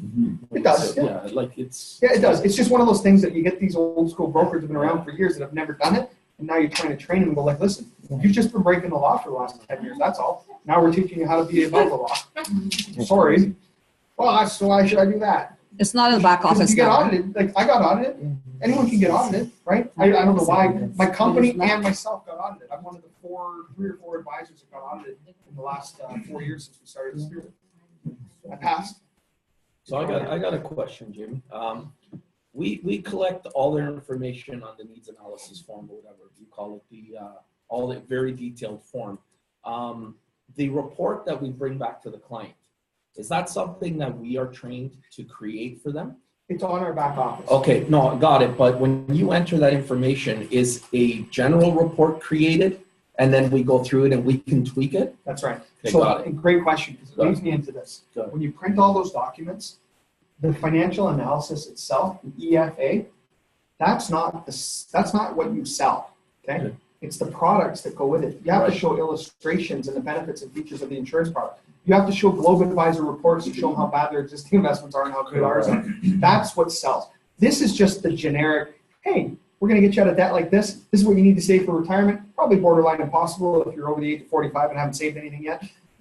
And come on, it's like, right? Unless you join our business and make some extra money. Be careful recruiting at the kitchen table. My wife and I aren't big fans of it. You know, I think you lack professionalism when you recruit at the kitchen table. Personally, Later I on, think yeah. I think if they're looking and they're asking and they're mentioning, hey, you know, I'm looking for something, and man, I'm looking to get out of my dead end job, life sucking, whatever. And then I might say, well, hey, you know, this might sound out of the blue, and it will. So say it. This might sound out of the blue, but our company's expanding right now. I might be able to get you an interview with one of our managers. Really, right? If it comes up. But don't be one of these guys that go, no, listen, I want to show you how to make some extra income to help you fund your retirement, blah, blah, blah. And that's just a dumb way to do it, okay? You gotta be careful, right? That's why you'll see the fraud, pyramid, scam, cult, whatever crap, if you Google certain companies, including ours, because people do this stuff and it ruins the images of companies. Now, we're trying our best to clean up anything negative on the Google, but unfortunately, I can't control it because any jackwagon sitting in their basement of their mom's house naked on the beanbag chair eating Cheetos going, I tried it and it didn't work. It's a pyramid. No, you're an idiot. You had no business being in the business, and the person that recruited you probably should have recruited you. Guys, we're not desperate. Don't recruit people Right. thinking that you're going to change them. Okay? We can help edify them. We can help create them to maybe be a little more successful than they are. But guys, I mean, I've had people in the meetings, and I'm looking around the room, and most of you have all your front teeth, right? It's good. I like to do the teeth check, right? That's good. And if you don't, you got dentures to fix it, right? None of you have tattoos on your forehead. I don't see any teardrops. I'm not judging the people that have the teardrops, okay? One side apparently means they lost a loved one. The other one means they murdered someone. I don't know what the difference. I don't know which one's which. Kind of like back in the day, the earring, depending on which side you had it on. Which way you swing, right? So my point is this. You gotta watch what I say. Again, I'm gonna offend someone. I know. You've been recorded. Yeah, I know. Thank you. Entertainment purposes. But my point is, I forget what my point is. I forget what I'm talking. Oh, you gotta look the part. Yes. Okay. If someone shows up looking like a punk to a meeting, a business meeting, and they look like a punk, they're probably a punk. Because first of all, you can dress one way out there, but you're coming to a business meeting, a career seminar, for example, like this Monday night, by the way, we have our BTO, 7:30 to 9. Everyone's invited. Here? Invite your friends. Yeah, here, 7:30 to 9. It's gonna be fantastic. Invite all your friends. It's gonna be a blast. But I've had people come in looking like gangsters, and it's like, okay, I understand that you think it's cool because you're 20. I get it. But you're coming to a business meeting, dress the part, look like something. Like you can't go to a client's house like that, right? Maybe that's one thing that whenever you're inviting somebody, you should mention. Business casual. Yeah, sure. Yeah, and that's sometimes the inviter's fault, right? Because maybe they didn't let them know, hey, this is a business meeting, right? But again, a lot of people get confused because you can go to the Amway meetings wearing underwear, right? Some people get confused. Like, we're in financial services. This isn't one of those meetings, okay? Yeah, they're inspiring, they're exciting, but this isn't one of them. Okay, see, told you, I'm gonna piss off people. So pre-fill all your paperwork before going back. Let me tell you a story. I had a client one time, many years ago, and I was very shy, very, not very confident like I am now when I'm dealing with people. And I sat down with a client, and so this is in, and they had, I don't know, probably 30 grand of investments or something, which is a lot of money for me back in the day. So this is good. They're going to make like $600. Right? And I show them everything, and this is so we can do better. And then they go, yeah, sure, we'll go ahead. I'm like, okay, great, fantastic. So what I like to do now is do the paperwork, and I pull up the investment application, and I already had their name, their address, the date of birth, everything pre-filled. And the guy goes, you already had that filled out. And he goes, That shows confidence. I like that. And I still remember that to this day. This client that was, somewhat successful in my eyes at the time, right? And I remember him saying that, and it stuck with me. I'm like, that's right. We should be pre-filling the paperwork, and we should have that confidence that when we go back, we're going to close the deal. In worst case scenario, you don't close the deal and you learn how to do some paperwork, right? Shred it after. The paperwork doesn't cost money, right?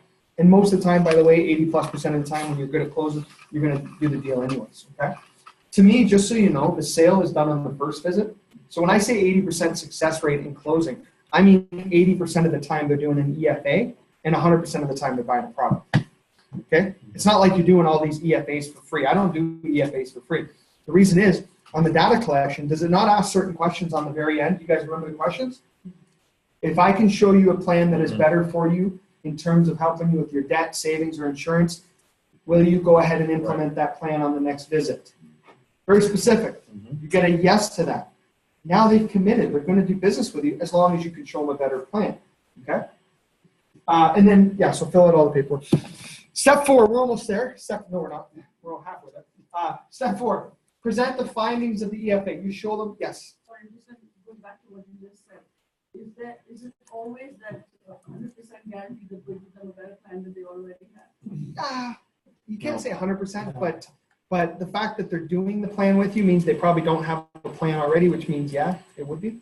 Because a plan is better than no plan, and most people don't have a plan. But in terms of the product, we can't necessarily guarantee we're going to have a better product. But from my experience, in every case, we can find some area to provide a solution. But it's not guaranteed. I mean, if you came in after another experienced advisor that did the right job, you're not going to be able to do anything. So then they probably won't be doing the analysis with you, right? But pretty much, I have yet to not transfer a client's investments if they give me the statement. I get them all, right? I don't care where they're, I can show them better value. The thing is that if they're in debt right now, their plan's not working, right? So there's something that you can create for them that's going to show them how to get out of debt, and generally they'll say yes because you're actually creating a plan for them. Yeah. Right. In my experience, 99% of the time we can do better. One time we were not able to do better. The person ended up joining the business because she was so amazed that we didn't try to sell her anything. So her name is Julia. She's probably on Zoom. And we could not do anything for her. We looked up and down. We couldn't do anything. She had an amazing plan. She ended up joining the business because she was amazed. We didn't sell her anything. And I said, what you have is so amazing. I would have done the exact same thing. I want to speak with this advisor. She did such a great job. And that's Pauline McGuire. And she's with us now. She's with us now. So that advisor was with Investors Group, and we said, we want you in this company because you did such an amazing job. And she's been doing pretty good. And Pauline's been doing great. And it just so happens that she was looking to get out of Investors Group because they cut their investment comp in half. And she was looking to find another company. So it really worked out incredibly well. That's cool. But we exhausted every option. That's awesome.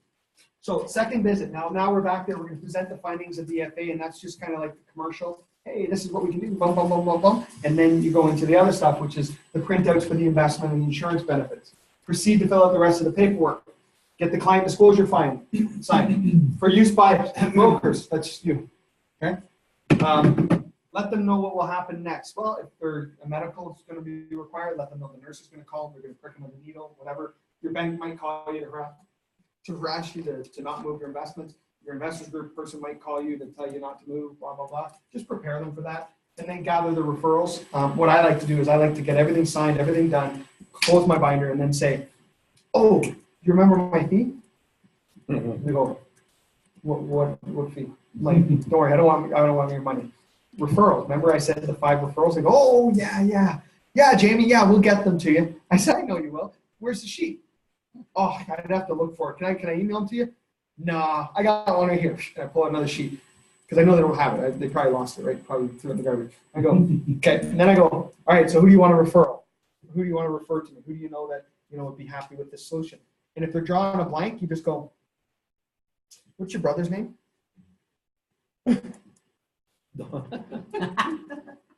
I've done this for 15 to 20 seconds before.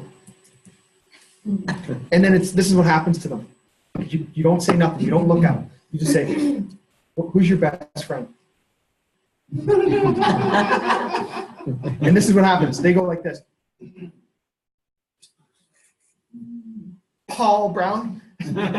It's like they have to. It's like, it's getting awkward. It's uncomfortable. They just, Peter, something, right? It just comes out of them.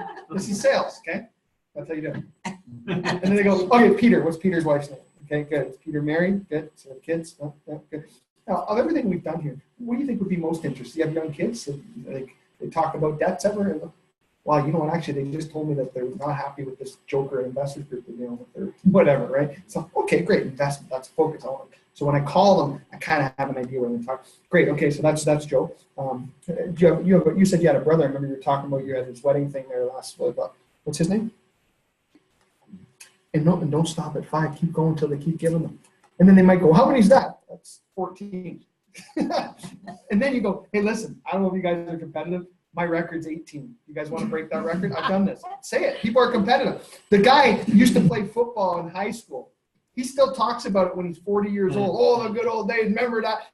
And the story gets better and better the older he gets, right? Oh, yeah, we tackled 14 guys and made a touchdown. Meanwhile, it was like one guy tripped on his way to the end zone. But the story gets bigger and bigger, right? So here's what I say. I say, here's your chance to win again. Like, I don't say that, but the guys want to win, right? Especially men, like pride and ego and stuff. I mean, some women have it too, right? But a lot of men, it's a lot of pride. So I'm talking to Ruben. I go, hey, Ruben, listen. I sat down. I got 14. I said, tell you what, if you give me 5 more, you'll beat my all-time best for referrals. Can you help me make you number 1? Right? And then all of a sudden, he starts thinking about the football days. Yeah, you know what? I'll tell you what. Let me get my phone. Hold on.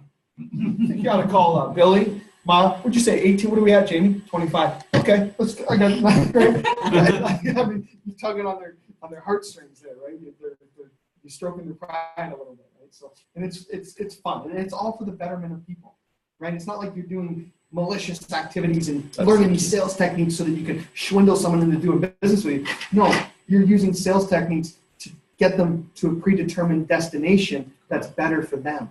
That's what professional salespeople do, and it's the same with referrals. The more people they refer you to, the more families' lives you're going to have an impact on. Okay? When you get these referrals and these phone numbers, it doesn't affect anything with the do not call list or I knew someone smart would ask that. Yes, it does. You have to scrub them against the do not call list. So yeah, no, that's the law. You have to scrub them against the do not call list. Right? So now my referrals, just so you know, Mike refers me to his brother. I don't think his brother would ever report me for like, I'm just saying, like, No, I would hope not. Okay, but yeah, you got to scrub it against the do not call list. How do you do that? I don't know. Online. Never done it before. So I'm sure you can Google it and figure it out. Well, Jamie, you can't train on that. I'm not. I'm telling you to scrub it against the do not call list. Okay? So just make sure you do that. Some laws are just dumb. But again, it's because some jackwagons ruined it for everyone, right? So, which I don't understand the do not call list. My wife put us on the do not call list, and I still get called every day about stupid things. Like, how's that work? Cleaning. Right? Like every damn day I get calls from stupid people selling stupid things and whatever, right? But anyway, for client disclosure, let them know. Yeah, okay, good. We're to second. Now, home stretch. Triple check all of the paperwork. Okay, triple check.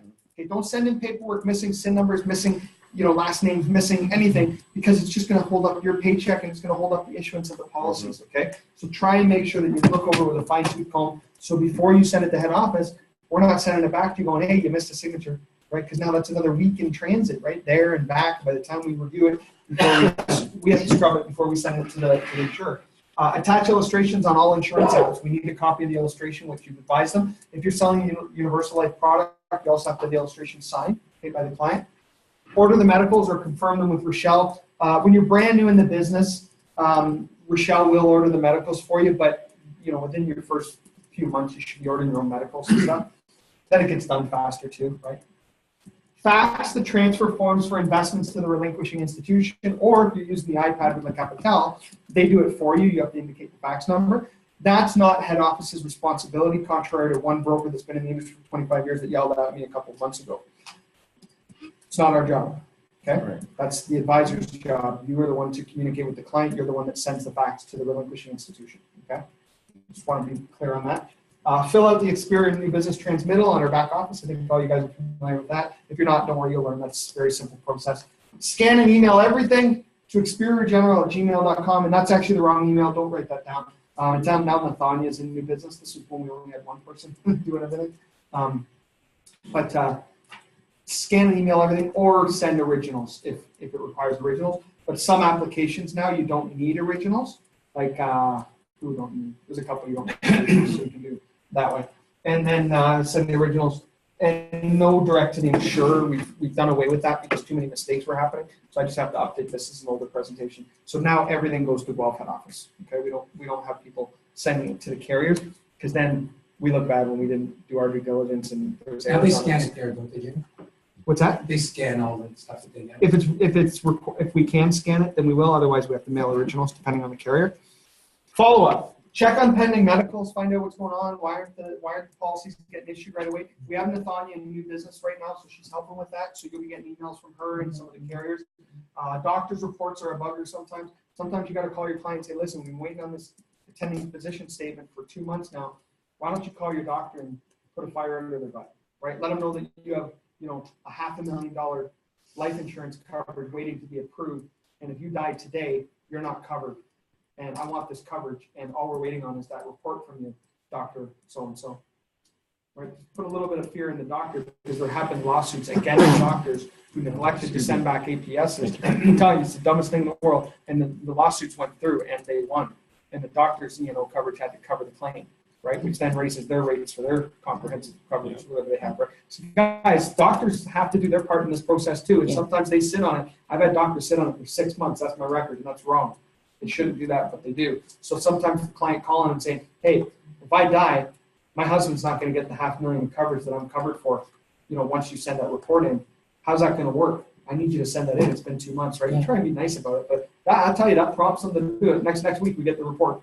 Yeah, Right? So, and the insurance company pays for, the insurance company pays them for the report. Yeah, it's For the like report, $300 yeah. or something Yeah. stupid. Yeah. The other thing that you can do, you can actually call on behalf of the insurance company. So what I've done before, I've called the doctor's office, right? Got the information from the client. I said, hi, my name's Jamie Cricket. I'm calling on behalf of Le Capital. I don't say the broker because that means nothing. It's Le Capital's insurance company. And we're just following up to see about that attending physician report as it's been now pending for 2 months.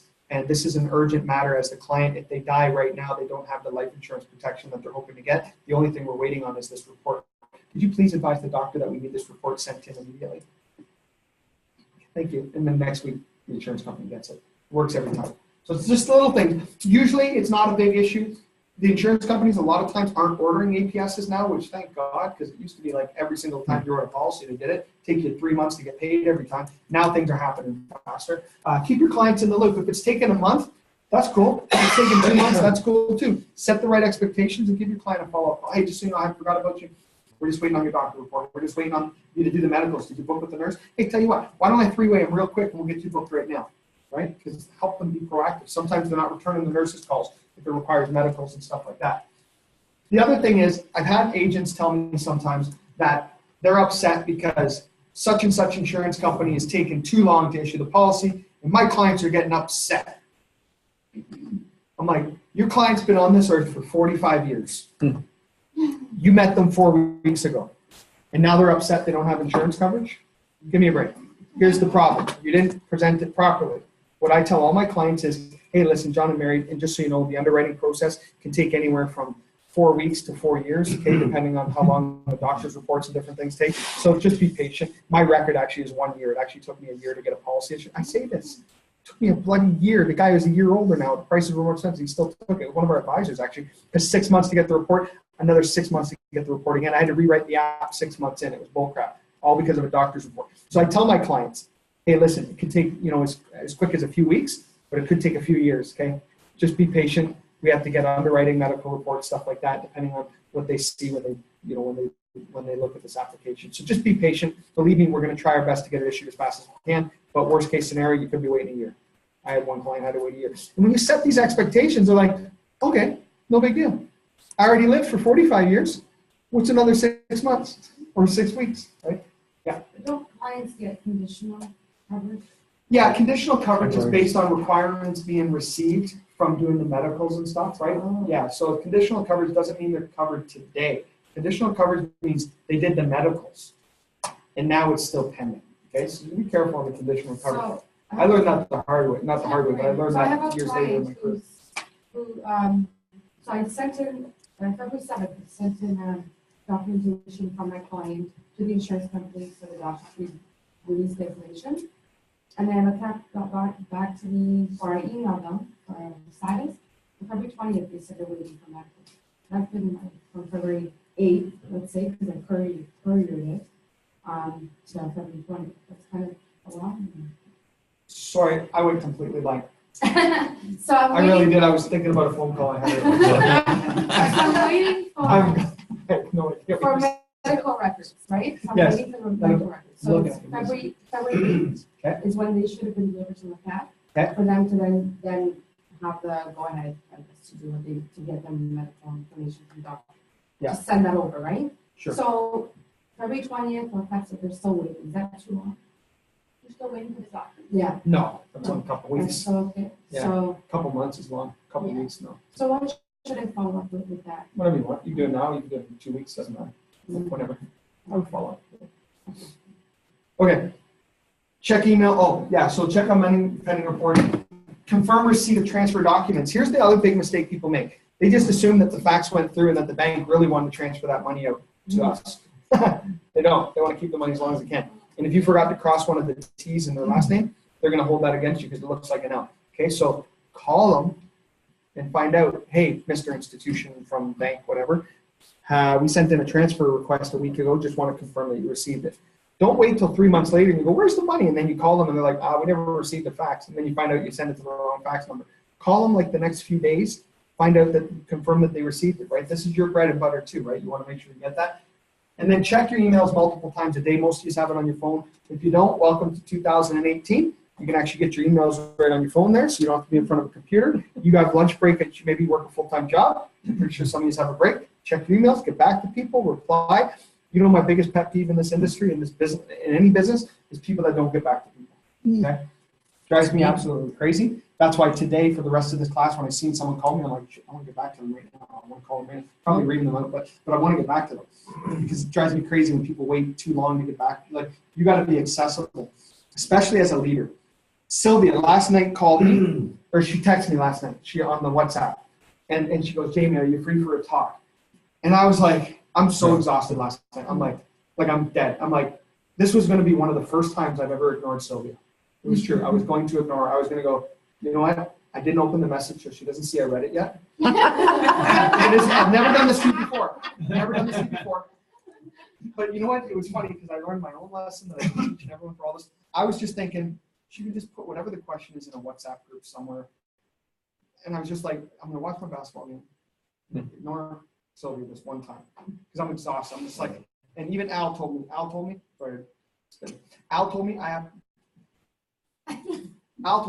that I have to take time for Jamie too. And I'm like, Jamie time, his basketball was on last night, his first game since the All-Star game. Freak, did you And they lost. Yeah, Did you see the dunk that was put in overtime and then the BS that they didn't Both freaking call the foul? Both were fouls. I was so freaking mad. They would have won. Bullshit, right? But anyway, that's right. We're still going to go right to the finals. Yeah. But anyway, my point is I ignored her. And then 5 minutes later, she phones me anyway. Like, all right. Hey, Sylvia. Hey, Jamie, I'm just with a client. And I'm like, I'm so glad She was you with called. a Right? client. Because it was a simple question. It wasn't a big deal, right? And she probably might have been able to figure out, because you never know, right? But then all of a sudden, I remembered what I tell everyone. You need to be there for your team. And Daniel normally would take that call, but he's in the States right now. So obviously, she's calling me because we work together as well. And I'm like, I'm so glad I got the call because here she was with a client, may not have been able to close otherwise. No, probably could have, but I'm just saying, that's how important it is that we're accessible for our team. And I'm glad I picked up the phone. I was able to go, oh yeah, okay, yeah. And it was a confusing question. I'm like, oh yeah, just pick that one. That's the right one. And we went through it and it took me 2 minutes. Guys, most people in this business would take 2 days to get back to them. And that client's gone. She was sitting there with the client, right? To me, sometimes the difference of answering your phone or not could mean the difference of your person being able to pay the mortgage that month. That's how critical it is, especially in this business as people are working up and building. Be accessible for your team. I got leaders right now, I can't get a hold of them. Hey, Jamie, I'll call you back in an hour. A year later. Like, drives me crazy. So just, if there's one thing, and by the way, one of my compliments that I get often from people, I get it, is, wow, he's the CEO and he's always there for me. He's always there to answer questions. And I want to keep it that way. I was just telling my top client yesterday. I was like, oh man, I'm like, do you know how old your CEO is? I'm like, he's 37. I'm like, and he's always available. Yeah. And I'm just like, now you're 38 years. So are you, by the way. So are me. I know. That's how I know. So anyway, payday. Okay, here's the good news. Payday. Deliver the policy to the client, confirm the transfers received, send a thank you note to your client. This is powerful, right? Send a thank you note.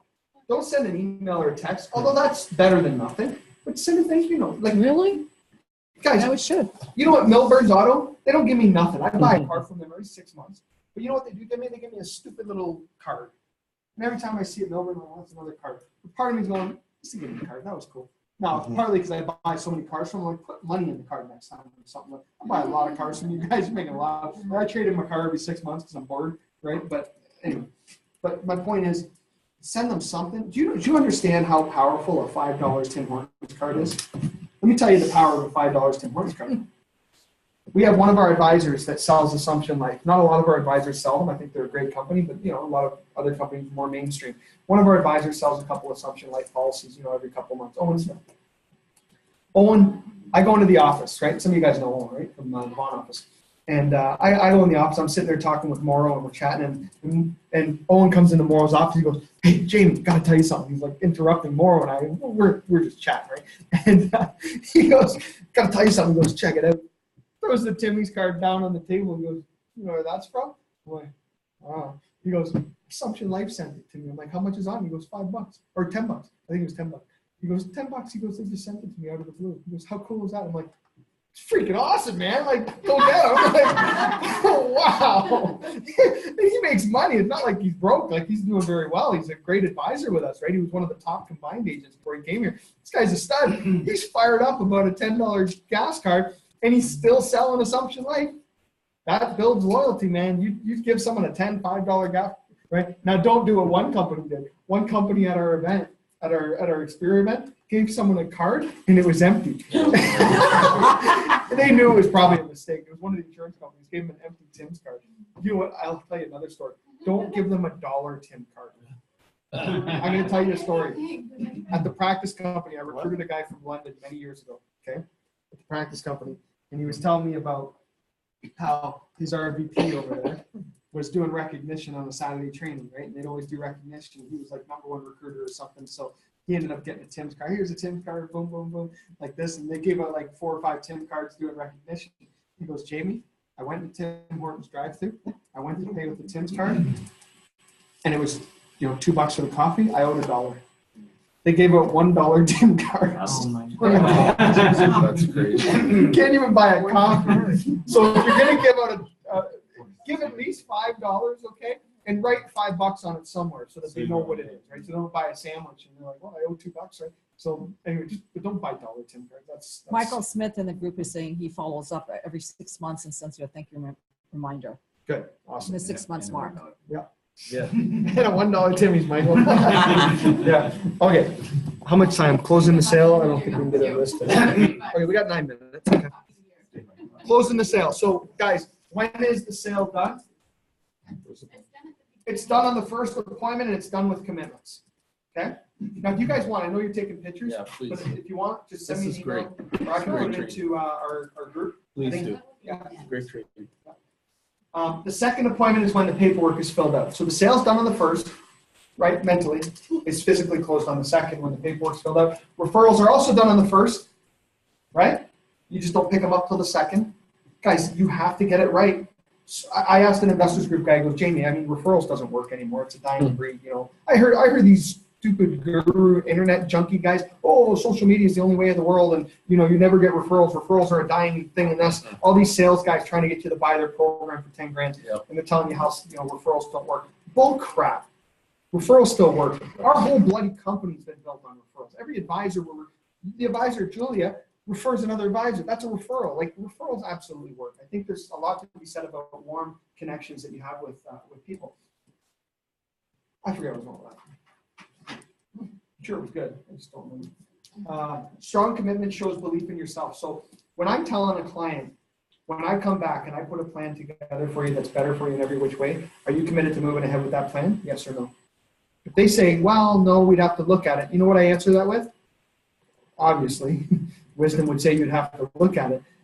But when you look at it, if it's better for you in every which way, are you committed to moving forward and doing business with me? And then again, it's the male ego. Male ego is the hardest one to close, right? Well, Jamie, I'm not the type to jump into things. I said, no, I'm not asking you to jump into things. But I am asking you if logically, if it's black and white, it makes perfect sense. Will you move forward with me on our next appointment and do business with me if I can show you with facts that it's better for you in every which way? Because math is a science. Science is based on facts, and that's what we're dealing with here. We're not dealing with hypotheticals. I'm going to show you facts. If I show you the facts and it's better for you in every which way, all I'm asking for is a commitment that you'll go ahead and do business with me next week when I come back to see you, because I'm going to be investing hours of my time putting this program together, and I don't want to do that for free, just like you don't want to go to work for free, right? So again, my only commitment I'm asking from you is if it's better. Big if, but if it's better, you'll do business with me. Oh yeah, obviously. Okay, what the hell did the ask from the start? So anyway, but that's how strong a commitment I get, guys. Now, 99% of the time, you don't get that. 99% of the time, by the time you get to that point, they go, yeah, of course, if you can do better, yeah, absolutely. You did business with Dave and his girlfriend, of course, if I can, yeah, right? Usually it's way better than that. I'm showing you high level, like you got guys that are just stubborn. You can still do business. I had one time, I showed them the investments. Better in every which way. The husband was cool with it. The wife wasn't so cool with it. And there was money from like her ex, I think, or something. So I don't know, there was like an emotional connection to where they dealt with before. But this guy, he's looking at it going, honey, why wouldn't you do it? It just makes sense. And this is back in my practice company days, and I showed him it's better in every which way, whatever. And she's like, I've just been dealing with the other guy for like 20 years. And, you know, and I said, okay. I said, so I threw out one of my stocks that I have. I said, okay, listen. I said, what you have right now, lower returns, higher risk, less diversified, I'm going to spin it a different way. Is there anything I can do if I was to present these two programs to you for the first time today, for the first time? Is there anything I could do to convince you to put your money in this one? And that was the one that she currently has. She goes, she laughs and goes, no, go ahead, Jamie, let's do this. And I got the sale. Right? It was 60 grand. That was a good one. But you know, like, so my point is, like, you learn these Conversation. things, right? And because it's true, it's like, hey, listen, let's forget your 20 years you've known this guy for. Let's talk about the facts. If I showed you both these plans today for the first time, is there anything I could say to convince you to put your money in this one? And the answer is no. Let's do it, right? And we got the sale. That's done, right? Yeah, question? No, I was just going to say, in this industry, a lot of people or a lot of clients that we visit have their brother or their sister or their uncle do their financial plan. Yeah. And a lot of times the problem or the challenge is that they don't want to upset family by changing. Yeah. So I'm just want your impression or your, like, what would you say to someone to make sure that they understand that their financial success or their future is based on their decisions, not basically upsetting or not upsetting anyone else? For sure. You know what I mean? Yeah, no, for sure. And from experience, it's almost rare I'm finding that someone is dealing with a friend or family member, because a lot of sales are made, like if they're at Sun Life, Investors Group, America, wherever, there's such high turnover in the industry that it's usually they bought the product from their uncle, but now their uncle's no longer in the business. True. Right? That's typical. If they are still in the business, that's a close that I don't typically try to overcome. It's a very difficult one. I'm not going to take business from a family member, but I might add on value. I might say, well, listen, you got that here, but you got this over here, and maybe we can do something there. It's hard for them to move when it is a family member. I get that, right? Now, that said, if they're willing to do it and piss off their uncle, I'm going to do it because it's better for them, but it's going to be a difficult one, right? That's a close that I find that's hard.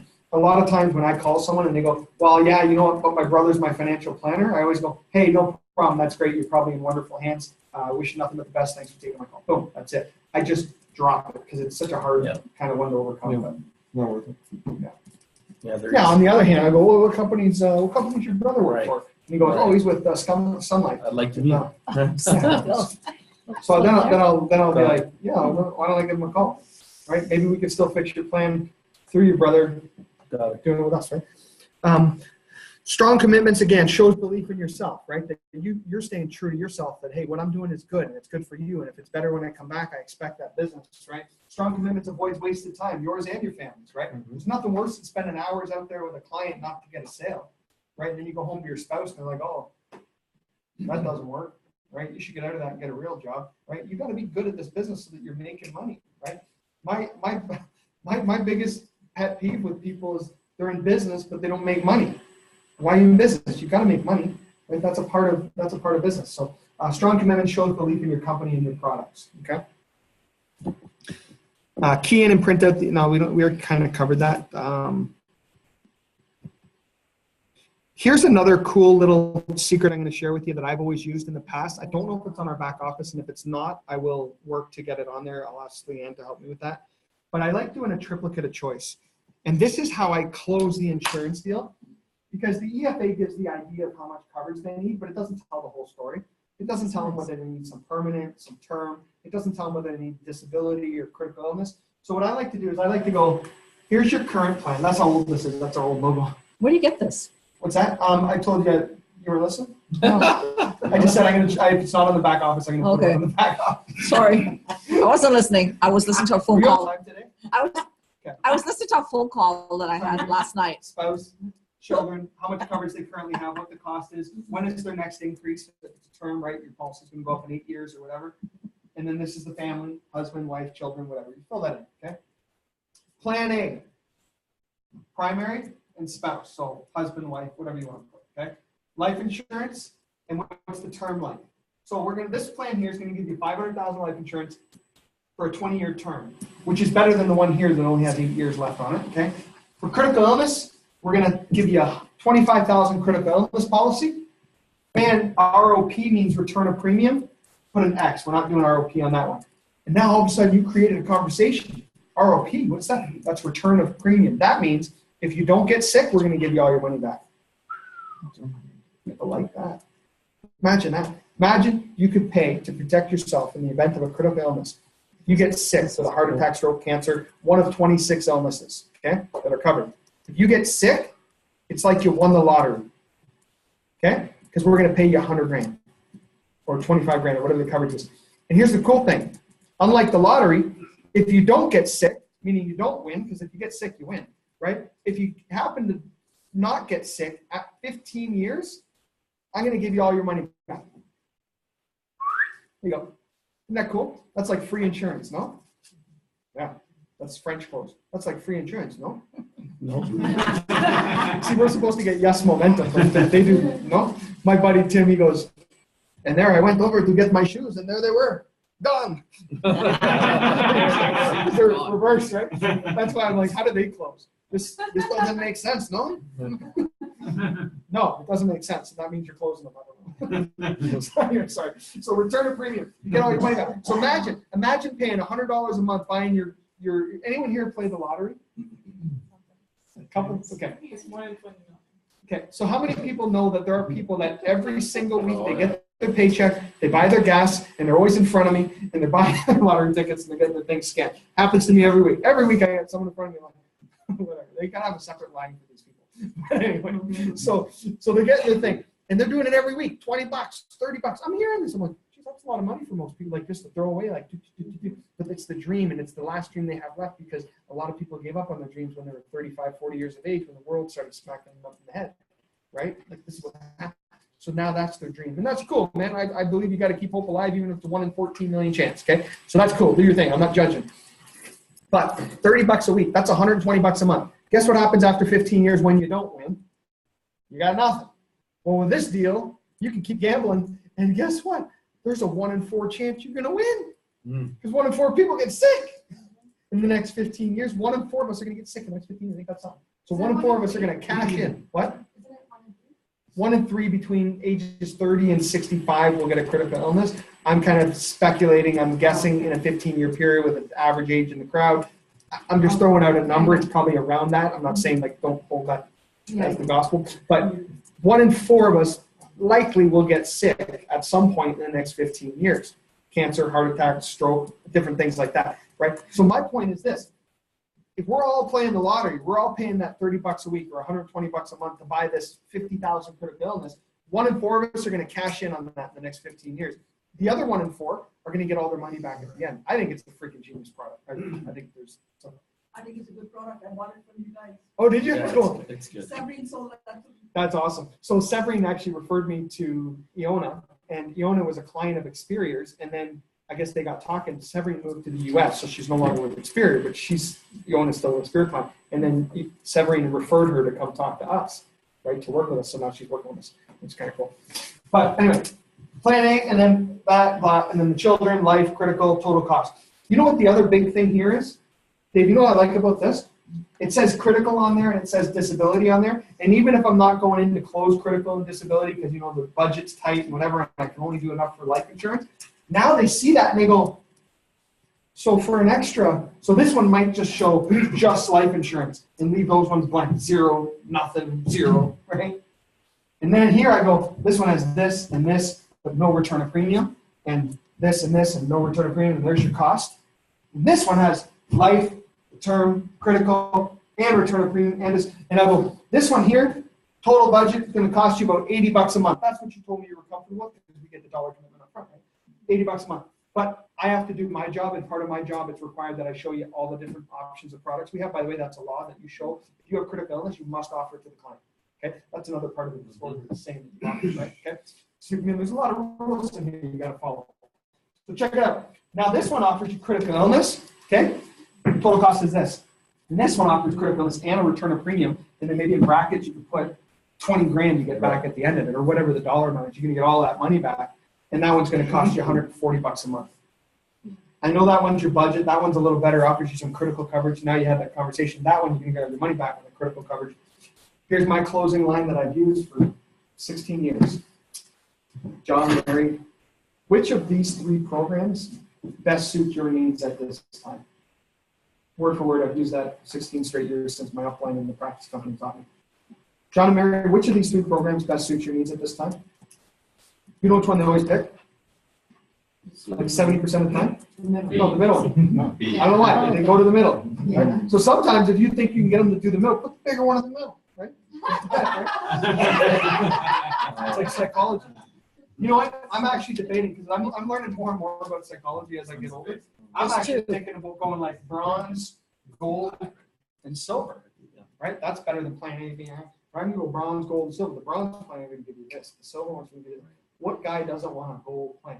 Right? He's got his wife, he's got the love of his life sitting behind him, and he's going to accept a bronze plan for his family. Yeah, plan B is weird. Right? I like that better. The wording's nicer. Yeah. The wording is nicer. I like putting the best in. Yeah. Good. So that's a good selling. And by the way, you know how hard it is to go from an EFA presentation to the data collection, right? Remember what I told you? Hey, you know, we don't charge a monetary fee. We just ask for a minimum of 5 referrals. If you're blown away by what I do, when I show you this plan, when I come back and it's not better for you in every which way, I mean, you're not ready to name your next kid after me, then I don't expect those referrals. But if I come back and you love it, I mean, you love me and you want to do this, then and only then do I expect those 5 referrals. That sound fair? Great. Now I got to ask this cheesy question. My management makes me say it, but on a scale of 1 to 10, with 10 being the highest, how would you rate your desire to become totally debt-free and financially secure? 10. Yeah, I figured you'd say that. Great. What I'd like to do now is ask you guys a few questions, not do a financial needs analysis profile. I want to ask you guys a few questions and see how we can help you out. Boom, go into it. And then I'm going to put a star right here. You don't have to get that right now. I'll need that after before I leave here tonight. So you see all these things, and I hope you're getting something from this today. And then I go to this. Guess what? To me, world's best transition into writing the sale now. Because now you have to go from presenting the EFA, showing how great we are, before and after comparison. You guys will learn that. And then the triplicate of choice to me was the goal, because now I go, which of these 3 programs best suit your needs? The bronze plan, the gold plan, or the silver plan? I'm actually changing that. I like that. Which of those 3 best suit your needs at this time, Michael? Silver. Great. So what I'm going to do now is I'm going to ask you guys a few more questions and see if we can get you qualified. And when I say that, now the guy goes, what do you mean qualified? Wow. I don't know if you qualify. What do you mean? Well, I got to go through a questionnaire. We got to ask you some questions. Not everyone qualifies for this. Well, nothing wrong. I'm healthy. We should qualify. We'll see about that. I'm sure we'll qualify. Yeah, we'll see. Yeah. We'll see. Yeah. I'll show you. Let's see. Prove That's it in psychology. Prove it to me. I'll show you. Prove it to me. Okay, let's do it. Right? And then you just reeled in the mail. You go. So when do you use that one? In the first or the second? The second, and you're delivering solutions, right? Okay. So now, rather than going, hey, John and Mary, I put together this insurance plan. Here's what you have now, and here's what I'm selling you. Do you like it? Meh. wish we could, that's how we're doing it. That's how so many are doing it. That's why I got to train guys more. I think this, so then you show them go before and after. Do apples for apples now. Apples for apples, we kill it. Look how much better we are. You have mortgage insurance, we can beat it there. Ours is level cost, all that. No.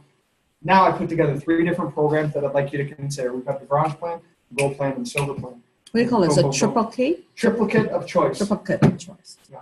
That's just what they called it back in the day. I stole the idea. It's awesome. So, any questions on that? Okay.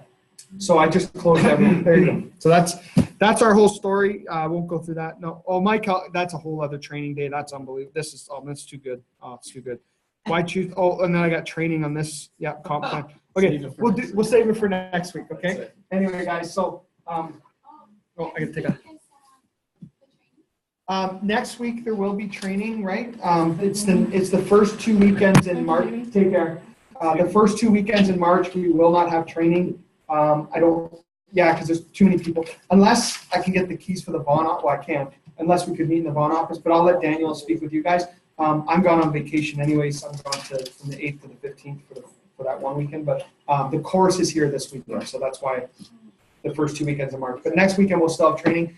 This Monday night, and we'll do it on Zoom as well for those that are long distance. But this Monday night, so the 26th, we have the BTO, the career seminar. So you can tune in by Zoom or you can come live. Bring guests. It's going to be awesome. We're going to pack the house. I think Daniel's back, right? Yeah, he's back. So Daniel, myself, we'll be here running the show. Saturday, March 3rd. March 3rd. Oh, it is? Yeah. Oh, yeah. Okay. Sorry. I forgot it's a shorter month. Yeah. So there's no training next week or the week after. My apologies. Okay. Yeah. Sorry. I forgot about that. There is on Thursday though, from 1 till 3, we do our trainings here as well. And then check the back office. There's webinars and stuff that you can get on. Okay. That's it. All right, guys. Enjoy your Saturday. Thank you so much. See you guys. Hope you learned stuff. They were a bit engaging. Awesome. We had Perry Chambers from. For who?